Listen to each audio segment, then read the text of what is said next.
ਸਤਿ ਸ਼੍ਰੀ ਅਕਾਲ ਜੀ। ਤੁਸੀਂ ਦੇਖ ਰਹੇ ਹੋ ਵਿਜ਼ਨ ਪੰਜਾਬ ਟੀਵੀ। ਮੈਂ ਹਾਂ ਮੋਹਿਤ ਰੂਬਲ। ਪ੍ਰੋਗਰਾਮ ਇਲੈਕਸ਼ਨ ਨਾਰ ਦੇ ਵਿੱਚ ਇੱਕ ਵਾਰ ਫੇਰ ਤੁਹਾਡੇ ਸਾਰਿਆਂ ਦਾ ਸਵਾਗਤ ਹੈ। ਦੋਸਤੋ, ਇਸ ਹਫਤੇ ਜੇਕਰ ਪੰਜਾਬ ਦੀ ਸਿਆਸਤ ਦੀ ਗੱਲ ਕਰੀਏ ਤਾਂ ਕਾਫੀ ਹਲਚਲ ਸੀ, ਸਾਰਿਆਂ ਨੇ ਰਲ ਕੇ ਵੇਖੀ। ਸਭ ਤੋਂ ਪਹਿਲਾਂ ਤਾਂ ਕਾਂਗਰਸ ਵੱਲੋਂ ਕਹੇ ਜਾਣ ਵਾਲੇ ਇਤਿਹਾਸਿਕ ਫੈਸਲੇ ਦੀ ਅਸੀਂ ਗੱਲ ਸੁਣੀ। ਇਸ ਤੋਂ ਇਲਾਵਾ ਜੇਕਰ ਗੱਲ ਕਰੀਏ ਤਾਂ ਪੰਜਾਬ ਦੇ ਜਿਹੜੇ ਸਾਬਕਾ ਮੁੱਖ ਮੰਤਰੀ ਨੇ ਕੈਪਟਨ ਅਮਰਿੰਦਰ ਸਿੰਘ, ਉਹਨਾਂ ਨੇ ਆਪਣੀ ਨਵੀਂ ਪਾਰਟੀ ਦਾ ਔਪਚਾਰਿਕ ਜਿਹੜਾ ਐਲਾਨ ਕਰ ਦਿੱਤਾ। ਇਸ ਤੋਂ ਇਲਾਵਾ ਭੱਜ ਦੌੜ ਤਾਂ ਹਰ ਇੱਕ ਜਿਹੜੀ ਲੀਡਰ ਵੱਲੋਂ ਜਿਹੜੀ ਹੈ ਉਹ ਤਾਂ ਚੱਲ ਹੀ ਰਹੀ ਹੈ। ਸੋ ਇਸ ਸਾਰੀਆਂ ਚੀਜ਼ਾਂ ਦੇ ਬਾਰੇ ਖੁੱਲ੍ਹ ਕੇ ਗੱਲਬਾਤ ਹੋਵੇਗੀ ਐਂਡ ਗੱਲਬਾਤ ਕਰਨ ਦੇ ਲਈ ਸਾਡੇ ਨਾਲ ਜਿਹੜਾ ਪੈਨਲ ਹੈ ਉਹ ਸੱਜ ਚੁੱਕਿਆ ਹੈ। ਆਮ ਆਦਮੀ ਪਾਰਟੀ ਤੋਂ ਸਾਡੇ ਨਾਲ ਜੁੜੇ ਨੇ ਐਡਵੋਕੇਟ ਕਸ਼ਮੀਰ ਸਿੰਘ ਮੱਲੀ ਜੀ, ਕਾਂਗਰਸ ਪਾਰਟੀ ਤੋਂ ਸਾਡੇ ਨਾਲ ਜੁੜੇ ਨੇ ਐਡਵੋਕੇਟ ਕਰਨਜੋਤ ਸਿੰਘ ਚਿੱਕਾ ਜੀ, ਤੇ ਅਕਾਲੀ ਦਲ ਤੋਂ ਸਾਡੇ ਨਾਲ ਜੁੜੇ ਨੇ ਬਲਵਿੰਦਰ ਸਿੰਘ ਭੁੱਲਰ ਜੀ। ਸੋ ਸਭਨਾਂ ਦਾ ਸਭ ਤੋਂ ਪਹਿਲਾਂ ਮੈਂ ਸਵਾਗਤ ਕਰਦਾ। ਸਤਿ ਸ਼੍ਰੀ ਅਕਾਲ ਜੀ ਸਾਰਿਆਂ ਦਾ। ਐਂਡ ਸਭ ਤੋਂ ਪਹਿਲਾਂ ਤਾਂ ਸਵਾਲ ਜਿਹੜਾ ਹੈ ਮੈਂ ਆਪਣੇ ਜਿਹੜੇ ਸਾਡੇ ਅਕਾਲੀ ਦਲ ਦੇ ਸਾਡੇ ਨਾਲ ਜਿਹੜੇ ਜੁੜੇ ਨੇ ਬਲਵਿੰਦਰ ਸਿੰਘ ਭੁੱਲਰ ਜੀ, ਉਹਨਾਂ ਕੋਈ ਤੁਹਾਡੇ ਕੋਲ ਨੋਰਮਲੀ ਸਵਾਲ ਪੁੱਛਣਾ ਚਾਹਾਂਗਾ ਕਿ ਸਾਰੇ ਪਲੈਨਿੰਗਾਂ ਕਰਦੇ ਰਹਿ ਗਏ ਕਿ ਹਾਂ ਬਈ ਅਸੀਂ ਜੀ ਬਿਜਲੀ ਇੰਨੀ ਸਸਤੀ ਦੇਵਾਂਗੇ, ਇੰਨੀ ਦੇਵਾਂਗੇ, ਪਰ ਕਾਂਗਰਸ ਪਾਰਟੀ ਨੇ ਐਂਡ ਮੌਕੇ 'ਤੇ ਆ ਕੇ ਜਿਹੜਾ ਡਿਸੀਜਨ ਲੈ ਲਿਆ, ਜਿਹੜੀ ਬਿਜਲੀ ਸਸਤੀ ਦਾ ਜਿਹੜਾ ਐਲਾਨ ਕਰ ਦਿੱਤਾ, ਇਹਨੂੰ ਤੁਸੀਂ ਕਿਵੇਂ ਦੇਖਦੇ ਹੋ? ਇਹ ਲਗਭਗ ਕਾਂਗਰਸ ਦਾ ਪਹਿਲਾਂ ਵੀ ਇਹ ਸਿਧਾਂਤ ਰਿਹਾ। ਤੁਹਾਡੇ ਯਾਦ ਹੋਊਗਾ ਪੁਰਾਣੀ ਗੱਲ ਕਿ ਜਦੋਂ ਟੌੜਾ ਸਾਹਿਬ ਜਿਹੜੇ ਇੱਕ ਵਾਰੀ ਕਿਹਾ ਗਿਆ ਸੀ ਕਿ ਚੁੰਗੀਆਂ ਜੇ ਅਕਾਲੀ ਦਲ ਦੀ ਸਰਕਾਰ ਆਊਗੀ ਤਾਂ ਮਾਫ ਕੀਤੀਆਂ ਜਾਣਗੀਆਂ, ਤਾਂ ਉਦੋਂ ਮੈਡਮ ਭੱਠਲ ਨੇ ਵੀ ਇਸੇ ਤਰ੍ਹਾਂ ਹੀ ਜਿਹੜਾ ਸਾਡਾ ਏਜੰਡਾ ਸੀਗਾ ਦੂਜੀਆਂ ਪਾਰਟੀ ਦਾ ਚੋਰੀ ਕਰਨ ਦੀ ਕੋਸ਼ਿਸ਼ ਕੀਤੀ, ਪਰ ਉਹਦਾ ਰਿਜ਼ਲਟ ਜਿਹੜਾ ਆਇਆ ਸੀਗਾ ਉਹ ਅਕਾਲੀ ਦਲ ਦੀ ਫੇਵਰ 'ਚ ਆਇਆ ਸੀ। ਇਹ ਐਨ ਮੌਕੇ ਤੇ ਜਾ ਕੇ 2 ਮਹੀਨੇ ਜਾਂ 3 ਮਹੀਨੇ ਪਹਿਲਾਂ ਜਿਹੜੇ ਲੁਭਾਵਣੇ ਫੈਸਲੇ ਲਏ ਜਾਂਦੇ ਨੇ, ਉਹਨਾਂ ਨੂੰ ਲੋਕ ਚੰਗੀ ਤਰ੍ਹਾਂ ਸਮਝਦੇ ਹੁੰਦੇ ਨੇ ਵੀ ਜੇ ਇਹਨਾਂ ਨੇ ਕਰਨੇ ਹੁੰਦੇ ਤਾਂ ਅੱਜ ਤੋਂ 4 ਸਾਲ ਪਹਿਲਾਂ ਹੀ ਕਰ ਦਿੰਦੇ। ਤੇ ਇਹ ਤਾਂ ਸਿਰਫ ਤੇ ਸਿਰਫ ਲੋਕਾਂ ਨੂੰ ਇੱਕ ਵਰਗਲਾਉਣ ਦੇ ਲਈ ਇੱਕ ਸਿਰਫ ਡਰਾਮੇਬਾਜ਼ੀ ਹੈ। ਇਸ ਗੱਲ ਨੂੰ ਚੰਗੀ ਤਰ੍ਹਾਂ ਭਲੀ ਭਾਂਤ ਲੋਕ ਜਾਣਦੇ ਨੇ, ਔਰ ਪੰਜਾਬ ਦੇ ਲੋਕ ਇਸ ਜਿਹੜੀ ਹੈਗੀ ਝਾਂਸੇ ਦੇ ਜੀ। ਮੱਲੀ ਸਾਹਿਬ, ਤੁਸੀਂ ਕਿਵੇਂ ਦੇਖਦੇ ਹੋ ਜਿਹੜਾ ਸਟੈਪ ਜਿਹੜਾ ਹੁਣ ਆ ਕੇ ਲਿਆ? ਕਿਉਂਕਿ ਜਿਵੇਂ ਚਲੋ ਭੁੱਲਰ ਸਾਹਿਬ ਨੇ ਕਿਹਾ ਕਿ ਜੇ ਕਰਨਾ ਹੁੰਦਾ ਇਹਨਾਂ ਨੇ 4 ਸਾਲ ਪਹਿਲਾਂ ਕਰ ਲੈਂਦੇ, ਪਰ ਇਹਨਾਂ ਕੋਈ ਇੱਕ ਬਹਾਨਾ ਇਹ ਵੀ ਹੈ ਕਿ ਬਈ ਉਦੋਂ ਜੀ ਕੈਪਟਨ ਸੀਗੇ ਮੋਹਰੀ ਤੇ ਹੁਣ ਚੰਨੀ ਸਾਹਿਬ ਆਏ ਨੇ ਤੇ ਚੰਨੀ ਸਾਹਿਬ ਸੁਧਾਰ ਲਿਆ ਰਹੇ ਨੇ, ਇੱਕ ਇਮੇਜ ਵੀ ਉਹਨਾਂ ਦੀ ਸੁਧਾਰਨ ਦੀ ਜਿਹੜੀ ਕਹਿ ਲਓ ਕਾਂਗਰਸ ਦੀ ਕੋਸ਼ਿਸ਼ ਕੀਤੀ ਜਾ ਰਹੀ ਹੈ। ਮੱਲੀ ਸਾਹਿਬ, ਤੁਸੀਂ ਕਿਵੇਂ ਵੇਖਦੇ ਹੋ ਸਾਰੇ ਸਟੈਪ ਨੂੰ? ਮੈਂ ਭੁੱਲਰ ਸਾਹਿਬ ਦੀ ਗੱਲ ਨਾਲ ਸਹਿਮਤ ਹੈਗਾ ਜੋ ਇਹਨਾਂ ਨੇ ਕਿਹਾ ਹੈਗਾ। ਗੱਲ ਤਾਂ ਇਹ ਹੈ ਵੀ ਜੇ ਇਹਨਾਂ ਇਰਾਦਾ ਹੁੰਦਾ, ਇਹ ਤਾਂ ਇੱਕ ਪੋਲੀਟੀਕਲ ਇੱਕ ਇਲੈਕਸ਼ਨ ਸਟੰਟ ਹੈਗਾ। ਇਹ ਉਹਨਾਂ ਕੋਈ ਇੱਕੋ ਬਿੱਲ ਪੇਸ਼ ਹੋਣਾ, ਉਸ ਤੋਂ ਬਾਅਦ ਜਿਹੜੇ ਹੈਗਾ ਇਲੈਕਸ਼ਨ ਦਾ ਆ ਜਾਣੇ ਹੈਗੇ ਆ। ਸੋ ਇਹ ਪੋਲੀਟੀਕਲ ਸਟੰਟ ਹੈਗਾ ਇਹਨਾਂ ਦਾ। ਅਗਰ ਇਹਨਾਂ ਦਾ ਇਰਾਦਾ ਹੁੰਦਾ ਤਾਂ ਜੋ ਇਹਨੇ ਵਾਅਦੇ ਕੀਤੇ ਸੀਗੇ ਉਹ ਪਹਿਲਾਂ ਪੂਰੇ ਕਰ ਦਿਓ। 2017 ਜੋ ਪਾਵਰ ਚ ਆਏ ਸੀਗੇ ਪਾਰਟੀ ਮਾਰਚ ਵਿੱਚ 2017 ਵਿੱਚ, ਉਦੋਂ ਤੋਂ ਹੀ ਕਰਦੇ ਠੀਕ, ਜਾਂ ਹੁਣ ਅਨਾਉਂਸ ਕਰ ਦੇਣ ਜਿਹੜੇ ਪਿਛਲੇ ਬਿੱਲ ਹੈਗੇ ਆ 2017 ਤੋਂ ਹੁਣ ਤੱਕ ਦੇ, ਅਸੀਂ ਉਹ ਵੀ ਜਿਹੜੇ ਸਾਡੇ ਹੈਗੇ ਉਹਨਾਂ ਤੋਂ ਰਿਫੰਡ ਕਰਾਂਗੇ ਪਬਲਿਕ ਨੂੰ। ਇਹ ਸਿਰਫ ਪੋਲੀਟੀਕਲ ਸਟੰਟ ਹੈਗਾ ਆ, ਉਹ ਇਸ ਤੋਂ ਬਾਅਦ ਕੁਛ ਨਹੀਂ ਹੈਗਾ। ਦੂਜੀ ਗੱਲ ਇਹ ਹੈਗੀ ਆ ਕਿ ਉਹਨਾਂ ਨੂੰ ਪਤਾ ਆਮ ਆਦਮੀ ਪਾਰਟੀ ਦਿੱਲੀ ਦੇ ਵਿੱਚ ਆ ਗਈ ਆ, ਲੋਕਾਂ ਨੂੰ ਬਹੁਤ ਸਹੂਲਤਾਂ ਦੇ ਰਹੀ ਆ, ਹਰੇਕ ਪੱਖੋਂ ਦੇ ਰਹੀ ਆ। ਸੋ ਇਹ ਇਹਨੀ ਸਾਡੀ ਨਕਲ ਕਰਨ ਦੀ ਕੋਸ਼ਿਸ਼ ਕੀਤੀ ਹੈਗੀ ਆ, ਪਰ ਕਿਉਂਕਿ ਖਜ਼ਾਨਾ ਤਾਂ ਆਲਰੇਡੀ ਖਾਲੀ ਪਿਆ ਹੈਗਾ ਜੀ। ਇਹਦੇ 5-6 ਹਜ਼ਾਰ ਕਰੋੜ ਦਾ ਜੇ ਬੋਝ ਪੈਣਾ ਹੈਗਾ, ਇਹਨੀ ਕਰਜ਼ਾ ਹੋਰ ਲੈ ਲੈਣਾ ਹੈ। ਕਰਜ਼ਾ ਹੋਰ ਅੱਗੇ 3 ਲੱਖ ਕਰੋੜ ਕਰਜ਼ਾ ਚੜਾਇਆ ਹੈਗਾ ਇਹਨੇ, ਜਿਨ੍ਹਾਂ ਨੇ ਪੰਜਾਬ ਤੇ ਰਾਜ ਕੀਤਾ ਹੈਗਾ ਅੱਜ ਤੱਕ ਦਾ, ਹਾਂਜੀ, ਤੇ ਹੋਰ ਥੋੜਾ ਕਰਜ਼ਾ ਚੜਾ ਲੈਣਗੇ। ਸੋ ਇਹਨੇ ਪੱਲੇ ਤੁਹਾਨੂੰ ਕੋਈ ਪੈਸਾ ਹੈ ਨਹੀਂ, ਇਹ ਸਿਰਫ ਇੱਕ ਪੋਲੀਟੀਕਲ ਸਟੰਟ ਹੈਗਾ, ਇਸ ਤੋਂ ਬਾਅਦ ਕੁਝ ਵੀ ਨਹੀਂ ਹੈਗਾ ਜੀ। ਇਹ ਜੀ ਚਿੱਕਾ ਸਾਹਿਬ, ਹੁਣ ਅਸੀਂ ਤੁਹਾਡੇ ਤੋਂ ਪੁੱਛਦੇ ਹਾਂ ਕਿ ਪੋਲੀਟੀਕਲ ਸਟੰਟ ਨਾਮ ਦਿੱਤਾ ਜਾ ਰਿਹਾ, ਲੋਕਾਂ ਨੂੰ ਇੱਕ ਹੋਰ ਧੋਖਾ ਦਾ ਨਾਮ ਦਿੱਤਾ ਜਾ ਰਿਹਾ, ਪਰ ਤੁਹਾਡੀ ਪਾਰਟੀ ਨੇ ਅਨਾਉਂਸਮੈਂਟ ਕੀਤੀ ਹੈ ਐਂਡ ਲਗਾਤਾਰ ਹੁਣ ਤੱਕ ਵੱਡੇ ਵੱਡੇ ਹੋਰਡਿੰਗਸ ਵੀ ਲੱਗ ਗਏ ਨੇ, ਇੱਕ ਦੀਵਾਲੀ ਦਾ ਤੋਹਫਾ, ਇਤਿਹਾਸਿਕ ਫੈਸਲਾ, ਬੜੇ ਅਲੱਗ-ਅਲੱਗ ਨਾਮ ਦਿੱਤੇ ਜਾ ਰਹੇ ਨੇ। ਤੁਸੀਂ ਇਸ ਸਟੈਪ ਨੂੰ ਆਪਣੀ ਪਾਰਟੀ ਦੇ ਵੱਲੋਂ ਜਾਂ ਜਿਹੜੇ ਤੁਹਾਡੇ ਵਿਰੋਧੀ ਧਿਰ ਨੇ ਜੋ ਤੁਹਾਡੇ ਤੋਂ ਸਵਾਲ ਚੁੱਕ ਰਹੇ ਨੇ, ਉਹਨਾਂ ਨੂੰ ਕਿਵੇਂ ਜਵਾਬ ਦਿੰਦੇ ਹੋ? ਮੋਹਿਤ ਜੀ, ਪਹਿਲਾਂ ਤਾਂ ਮੈਂ ਤੁਹਾਨੂੰ ਬਹੁਤ ਧੰਨਵਾਦ ਕਹਿਣਾ, ਤੁਸੀਂ ਆਪਣੇ ਚੈਨਲ ਤੇ ਮੈਨੂੰ ਬੁਲਾਇਆ ਤੇ ਆਪਣੇ ਵਿਚਾਰ ਰੱਖਣ ਦਾ ਮੌਕਾ ਦਿੱਤਾ। ਨਾਓ ਮੈਂ ਹੁਣ ਮੁੱਦੇ ਤੇ ਆਊਂਗਾ। ਮੋਹਿਤ ਜੀ, ਸਭ ਤੋਂ ਪਹਿਲਾਂ ਤਾਂ ਸਰਦਾਰ ਬਲਵਿੰਦਰ ਸਿੰਘ ਜੀ ਹੁਣਾਂ ਨੇ ਕਿਹਾ ਕਿ ਇਹ ਇਲੈਕਸ਼ਨ ਸਟੰਟ ਆ, ਇਹ ਜਿਹੜੀ ਆ ਇਹ ਕਾਂਗਰਸ ਦਾ ਇਹ ਆ ਭੱਠਲ ਜੀ ਵੇਲੇ ਹੋਇਆ ਸੀ। ਮੈਂ ਸਰਦਾਰ ਬਲਵਿੰਦਰ ਸਿੰਘ ਜੀ ਹੁਣਾਂ ਨੂੰ ਪੁੱਛਣਾ ਚਾਹੂੰਗਾ ਕਿ ਤੁਹਾਡੀ ਸਰਕਾਰ ਨੇ ਕਿ ਇਲੈਕਸ਼ਨ ਵੇਲੇ ਵੀ ਕਦੀ ਬਿਜਲੀ ਸਸਤੀ ਕੀਤੀ ਸੀ ਕਿ ਨਹੀਂ? ਅੱਜ ਤੱਕ ਨਹੀਂ। ਕੀ ਤੁਹਾਨੂੰ ਯਾਦ ਆ ਕਿ ਸ਼੍ਰੋਮਣੀ ਅਕਾਲੀ ਦਲ ਸਰਕਾਰ ਵੇਲੇ ਇੱਕ ਯੂਨਿਟ ਕੀ ਕਾਸਟ ਕਰਦਾ ਸੀ? ਕੀ ਬਲਵਿੰਦਰ ਜੀ ਨੂੰ ਯਾਦ ਆ ਕਿ ਜਿਹੜੇ ਬਿਜਲੀ ਸਮਝੌਤੇ ਜਿਹੜੇ ਹਜੇ ਵੀ ਪੰਜਾਬ ਦੀ ਇਕੋਨਮੀ ਦੀ ਰੀੜ੍ਹ ਦੀ ਹੱਡੀ ਜਿਹੜੇ ਤੋੜਨ ਤੇ ਲੱਗੇ ਹੋਏ ਨੇ, ਕਿ ਇਹ ਕਿਹੜੀ ਸਰਕਾਰ ਨੇ ਕੀਤੇ ਸਨ? ਮੈਂ ਬਲਵਿੰਦਰ ਜੀ ਨੂੰ ਪੁੱਛਣਾ ਚਾਹੂੰਗਾ। ਅੱਜ ਪੰਜਾਬ ਸਰਕਾਰ ਨੇ ਇੰਡੀਆ 'ਚ ਸਭ ਤੋਂ ਸਸਤੀ ਬਿਜਲੀ ਜੇ ਇਸ ਵੇਲੇ ਕਿਤੇ ਹੈਗੀ ਆ ਤਾਂ ਉਹ ਪੰਜਾਬ ਸਰਕਾਰ ਨੇ ਪੰਜਾਬ ਨੂੰ ਮੁਹੱਈਆ ਕਰਵਾਈ ਆ। ਇਹ ਸਾਰੀਆਂ ਪਾਰਟੀਆਂ ਨੂੰ ਵੱਡਾ ਦਿਲ ਦਿਖਾ ਕੇ ਇਹਨੂੰ ਐਕਸੈਪਟ ਕਰਨਾ ਚਾਹੀਦਾ, ਕਿਉਂਕਿ ਇਹਦੇ ਵਿੱਚ ਇਵੈਂਚੁਅਲੀ ਭਲਾ ਕਿਹਦਾ ਹੋ ਰਿਹਾ, ਇਹਦੇ ਵਿੱਚ ਇਵੈਂਚੁਅਲੀ ਭਲਾ ਜੇ ਹੋ ਰਿਹਾ ਇਹ ਪੰਜਾਬ ਦੇ ਲੋਕਾਂ ਦਾ ਭਲਾ ਹੋ ਰਿਹਾ। ਪੰਜਾਬ ਦੇ ਲੋਕਾਂ ਦਾ ਜਿਹੜੇ ਕਿ ਇਸ ਬਿਜਲੀ ਸਮਝੌਤਿਆਂ ਕਰਕੇ ਜੋ ਅਕਾਲੀ ਦਲ ਵੱਲੋਂ ਬਣਾਏ ਗਏ ਸਨ, ਤਰਾ ਹੋਏ ਪਏ ਸਨ, ਬੁਰੀ ਹਾਲਤ ਹੋਈ ਪਈ ਸੀ, ਉਹ ਪੰਜਾਬ ਦੀ ਗਵਰਨਮੈਂਟ ਨੇ ਉਹ ਤੇ ਕੰਮ ਕਰਕੇ ਉਹਦਾ ਲੋਕਾਂ ਤੱਕ ਪਹੁੰਚਾਇਆ ਤੇ ਭਲਾ ਕੀਤਾ। ਤੇ ਅੱਜ ਦੇਸ਼ ਵਿੱਚੋਂ ਦਿੱਲੀ ਨਾਲੋਂ ਵੀ ਜੇ ਕਿਤੇ ਬਿਜਲੀ ਸਸਤੀ ਹੈ, ਦਿੱਲੀ ਤੋਂ ਬਾਅਦ ਹਰਿਆਣੇ ਨੇ ਵੀ ਦਿੱਲੀ ਨਾਲੋਂ ਘੱਟ ਰੇਟ ਤੇ ਕੀਤੀ, ਪਰ ਪੰਜਾਬ 'ਚ ਇਸ ਵੇਲੇ ਹਰਿਆਣੇ ਨਾਲੋਂ ਵੀ ਸਭ ਤੋਂ ਸਸਤੀ ਬਿਜਲੀ ਪੂਰੇ ਇੰਡੀਆ ਵਿੱਚ ਇੱਕ ਪੰਜਾਬ ਨੇ ਜੋ ਪੇਸ਼ ਕੀਤੀ, ਇੱਕ ਐਗਜ਼ਾਮਪਲ ਸੈੱਟ ਕੀਤੀ ਹੈ। ਅੱਜ ਤੁਹਾਡਾ 0 ਤੋਂ 100 ਯੂਨਿਟ ਤੱਕ ਦਾ 1 ਰੁਪਏ 19 ਰੁਪਏ ਯੂਨਿਟ ਆ, 100 ਤੋਂ 300 ਦਾ 4 ਰੁਪਏ ਯੂਨਿਟ ਆ, 300 ਅਬਵ ਦਾ 5 ਰੁਪਏ ਯੂਨਿਟ ਆ।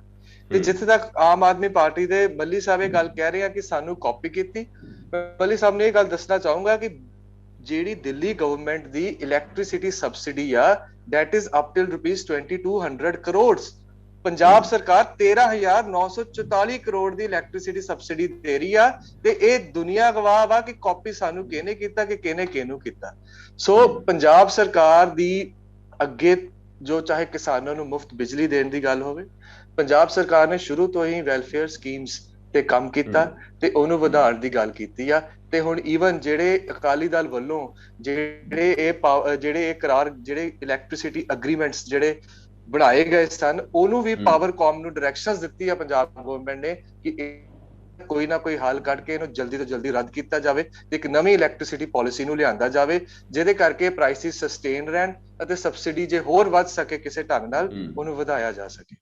ਜੀ ਅਜਿਹੇ ਮੈਂ ਪਹਿਲਾਂ ਭੁੱਲਰ ਸਾਹਿਬ ਕੁਝ ਕਹਿਣਾ ਚਾਹੁੰਦੇ ਨੇ ਜੀ ਨੂੰ ਇੱਕ ਸਵਾਲ ਕਰਾਂਗਾ। ਜੀ ਸਰ ਜੀ। ਬਿਜਲੀ ਦਾ ਪਿਛਲੇ 4.5 ਸਾਲਾਂ ਦੇ ਵਿੱਚ ਕਿੰਨਾ ਰੇਟ ਵਧਾਇਆ ਗਿਆ ਤੇ ਕਿੰਨਾ ਅੱਜ ਘਟਾਇਆ ਗਿਆ, ਇਹਦੀ ਡਿਟੇਲ ਵੀ ਨਾਲ ਸੰਗਤ ਨੂੰ ਦੇਣ।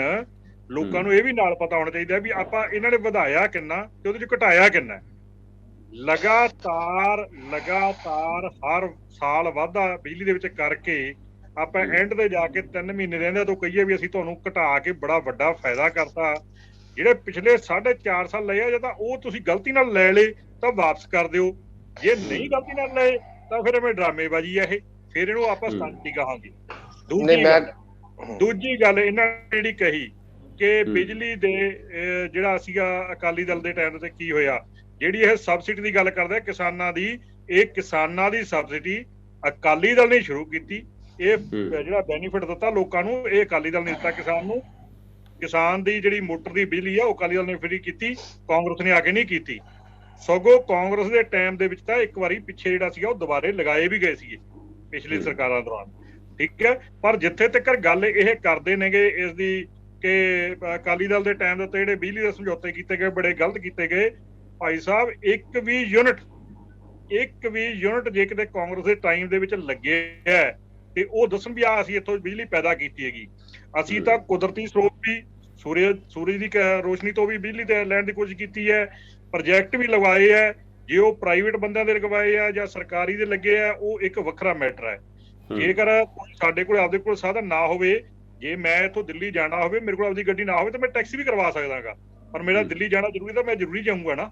ਇਹ ਥੋੜੀ ਆ ਕਿ ਮੇਰੇ ਕੋਲ ਜੇਬ 'ਚ ਗੱਡੀ ਲੈਣ ਵਾਸਤੇ ਪੈਸੇ ਨਾ ਹੋਣ ਤੇ ਮੈਂ ਦਿੱਲੀ ਜਾਣ ਵਾਸਤੇ ਬੈਠਾ ਰਹੂੰਗਾ। ਜੇਕਰ ਅਸੀਂ ਪ੍ਰਾਈਵੇਟ ਸਮਝੌਤੇ ਕੋਈ ਕੀਤੇ ਹੈ ਤਾਂ ਉਹ ਬਿਲਕੁਲ ਵਾਜਬ ਨੇ, ਕੋਈ ਬੇਵਾਜਬ ਨਹੀਂ ਹੈਗੇ। ਤੇ ਇਹ ਜਿਹੜੇ ਹੈਗੇ ਇਹ ਇੱਕ ਸਿਰਫ ਤੇ ਸਿਰਫ ਦੂਸ਼ਣਬਾਜ਼ੀ ਹੈ। ਇਹਦਾ ਪ੍ਰੇਜ਼ ਪਿਛਲੇ ਇਹਨਾਂ ਦੇ ਸੀਐਮ ਕਰ ਚੁੱਕੇ ਆ, ਉਹ ਕਹਿ ਚੁੱਕੇ ਹੈਗੇ ਕਿ ਪੰਜਾਬ ਜਿਹੜਾ ਬਿਜਲੀ ਸਰਪ੍ਰਸਤ ਜਿਹੜਾ ਜ਼ਿਲ੍ਹਾ ਸੂਬਾ ਹੈਗਾ ਉਹ ਅਕਾਲੀ ਦਲ ਦੇ ਟਾਈਮ ਤੇ ਬਣਿਆ। ਉਸ ਗੱਲ ਨੂੰ ਮੰਨ ਕੇ ਚੱਲੋ। ਇਹ ਨਹੀਂ ਕਿ ਜੇ ਅੱਜ ਅਸੀਂ ਕਹਿ ਰਹੇ ਹਾਂ ਅਸੀਂ 2200 ਕਰੋੜ ਦਾ ਜਿਹੜਾ ਦੇ ਰਹੇ ਹੈਗੇ ਬੈਨੀਫਿਟ ਕਿਸਾਨਾਂ ਨੂੰ ਦੇ ਰਹੇ ਹਾਂ ਜੀ, ਇੰਨੀ ਬਿਜਲੀ ਅਸੀਂ ਫ੍ਰੀ ਦੇ ਰਹੇ ਹਾਂ, ਉਹ ਤੁਸੀਂ ਨਹੀਂ ਸ਼ੁਰੂ ਕੀਤੀ, ਉਹ ਸਾਡੀ ਅਕਾਲੀ ਦਲ ਦੀ ਕੀਤੀ ਹੋਈ ਹੈਗੀ। ਇਸ ਗੱਲ ਨੂੰ ਸਾਹਮਣੇ ਰੱਖ ਕੇ ਚੱਲੋ। ਜੀ ਮੇਰਾ ਸਵਾਲ ਹੈਗਾ ਜੀ ਕਾਂਗਰਸ ਵਾਲੀ, ਮੇਰਾ ਸਵਾਲ ਹੈਗਾ ਆ, ਮੈਂ ਇਹ ਕਹਿਣਾ ਚਾਹੁੰਦਾ ਹੈਗਾ ਅਗਰ ਕਾਂਗਰਸ ਪਾਰਟੀ ਰੀਅਲੀ ਸਿੰਸੀਅਰ ਹੈਗੀ ਆ ਬਿਜਲੀ ਦੇ ਰੇਟ ਘੱਟ ਨੂੰ ਕਰਨ ਨੂੰ, ਤਾਂ ਜਿਨ੍ਹਾਂ ਸਟੇਟਾਂ ਇਹਨਾਂ ਦੀ ਸਰਕਾਰ ਚੱਲਦੀ ਆ ਉੱਥੇ ਕਿਉਂ ਨਹੀਂ ਘੱਟ ਕਰ ਰਹੇ ਹੈਗੇ? ਇਹ ਮੇਰਾ ਸਵਾਲ ਹੈ ਇਹਨਾਂ ਨੂੰ ਜੀ। ਦੋ ਸਵਾਲ ਜਿਹੜੇ ਨੇ ਚੀਕਾ ਸਾਹਿਬ ਤੁਹਾਡੇ ਕੋਲ ਪਹੁੰਚ ਚੁੱਕੇ ਨੇ। ਪਹਿਲਾਂ ਤਾਂ ਮੈਂ ਸਰਦਾਰ ਬਲਵਿੰਦਰ ਸਿੰਘ ਜੀ ਹੋਣਾ ਦੇ ਸਵਾਲ ਦਾ ਜਵਾਬ ਦਊਂਗਾ, ਜੋ ਇਹਨਾਂ ਨੇ ਕਿਹਾ ਕਿ ਪਿਛਲੇ 4.5 ਸਾਲਾਂ ਦਾ ਬਿਜਲੀ ਦਾ ਰੇਟ ਕੀ ਸੀ ਜਾਂ ਕੀ ਸੀ, ਕਿੱਦਾਂ ਉਹਦਾ ਕਿਉਂ ਨਹੀਂ ਘੱਟ ਕੀਤਾ, ਕਿਉਂ ਨਹੀਂ ਘੱਟ ਕੀਤਾ। ਬਲਵਿੰਦਰ ਜੀ ਇਹਦੇ ਉੱਤੇ ਇੱਕ ਅਲੱਗ ਡੇਟਾ ਮੈਂ ਕੱਢ ਕੇ ਤੁਹਾਨੂੰ ਦੇ ਸਕਦਾ, ਮੇਰੇ ਕੋਲ ਪਿਆ ਵਾ।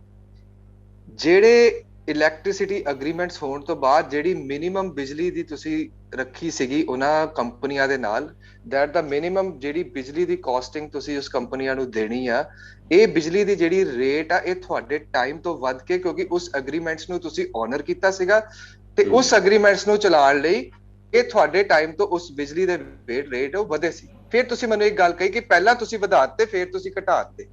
ਅਸੀਂ ਕੋਈ ਵਧਾ ਕੇ ਉੱਥੇ ਨਹੀਂ ਲਿਆਂਦੇ ਜਿੱਥੇ ਪਹਿਲਾਂ ਸੀ। ਜਿੱਥੇ ਤੁਹਾਡੀ ਸਰਕਾਰ ਨੇ ਬਿਜਲੀ ਤੁਹਾਡੀ ਸਰਕਾਰ ਵੇਲੇ ਹਿੰਦੁਸਤਾਨ 'ਚ ਸਭ ਤੋਂ ਸਸਤੀ ਬਿਜਲੀ ਪੰਜਾਬ 'ਚ ਨਹੀਂ ਦਿੱਤੀ ਜਾਂਦੀ ਸੀ। ਇਹ ਕਾਂਗਰਸ ਸਰਕਾਰ ਵੇਲੇ, ਇਹ ਚੰਨੀ ਸਾਹਿਬ ਦੀ ਸਰਕਾਰ ਵੇਲੇ ਅੱਜ ਹੋਇਆ ਕਿ ਹਿੰਦੁਸਤਾਨ ਦੀ ਸਭ ਤੋਂ ਸਸਤੀ ਬਿਜਲੀ ਅੱਜ ਪੰਜਾਬ ਵਿੱਚ ਮਿਲ ਰਹੀ ਹੈ ਲੋਕਾਂ ਨੂੰ, ਲਾਭਕਾਰੀਆਂ ਨੂੰ ਉਹਦਾ ਫਾਇਦਾ ਹੋ ਰਿਹਾ। ਕਦੀ ਵੀ ਅਕਾਲੀ ਦਲ ਵੱਲੋਂ ਇਹ ਘੋਸ਼ਣਾ ਤਾਂ ਚਲੋ ਕੀ ਹੋਣੀ ਸੀ ਕਿਉਂਕਿ ਕਦੀ ਦਿੱਤੀ ਨਹੀਂ ਗਈ, ਕਦੀ ਕੋਈ ਏਦਾਂ ਦਾ ਮਾਡਲ ਨਹੀਂ ਲਿਆਂਦਾ ਸੀ, ਕਦੀ ਕੋਈ ਏਦਾਂ ਦੀ ਵੈਲਫੇਅਰ ਸਕੀਮ ਨਹੀਂ ਲਿਆਂਦੀ ਸੀ, ਕਦੀ ਕੋਈ ਏਦਾਂ ਦੀ ਉਹ ਚੀਜ਼ ਨਹੀਂ ਲਿਆਂਦੀ ਸੀ ਜਿਹਦੇ ਨਾਲ ਇੰਡੀਆ 'ਚ ਪੰਜਾਬ ਨੇ ਲੀਡ ਕੀਤਾ ਹੋਵੇ in terms of providing cheap electricity at the cheapest rate. Now I would like to come to ਮੱਲੀ ਸਾਹਿਬ ਨੇ ਕਿਹਾ ਕਿ ਕਿਹੜੀ ਸਟੇਟ 'ਚ ਤੁਹਾਡਾ ਕੀ ਹੈਗਾ ਵਾ। ਠੀਕ ਆ ਮੱਲੀ ਸਾਹਿਬ, ਪੰਜਾਬ ਨੇ ਇਸ ਵੇਲੇ ਇੱਕ ਇੰਡੀਆ ਦਾ ਮਾਡਲ ਬਣਾਇਆ ਇਲੈਕਟ੍ਰਿਸਿਟੀ ਵਿੱਚ ਕਿ ਹਾਊ ਸਭ ਤੋਂ ਚੀਪੈਸਟ ਇਲੈਕਟ੍ਰਿਸਿਟੀ ਕਿੱਦਾਂ ਦੇ ਸਕਦੇ ਆ।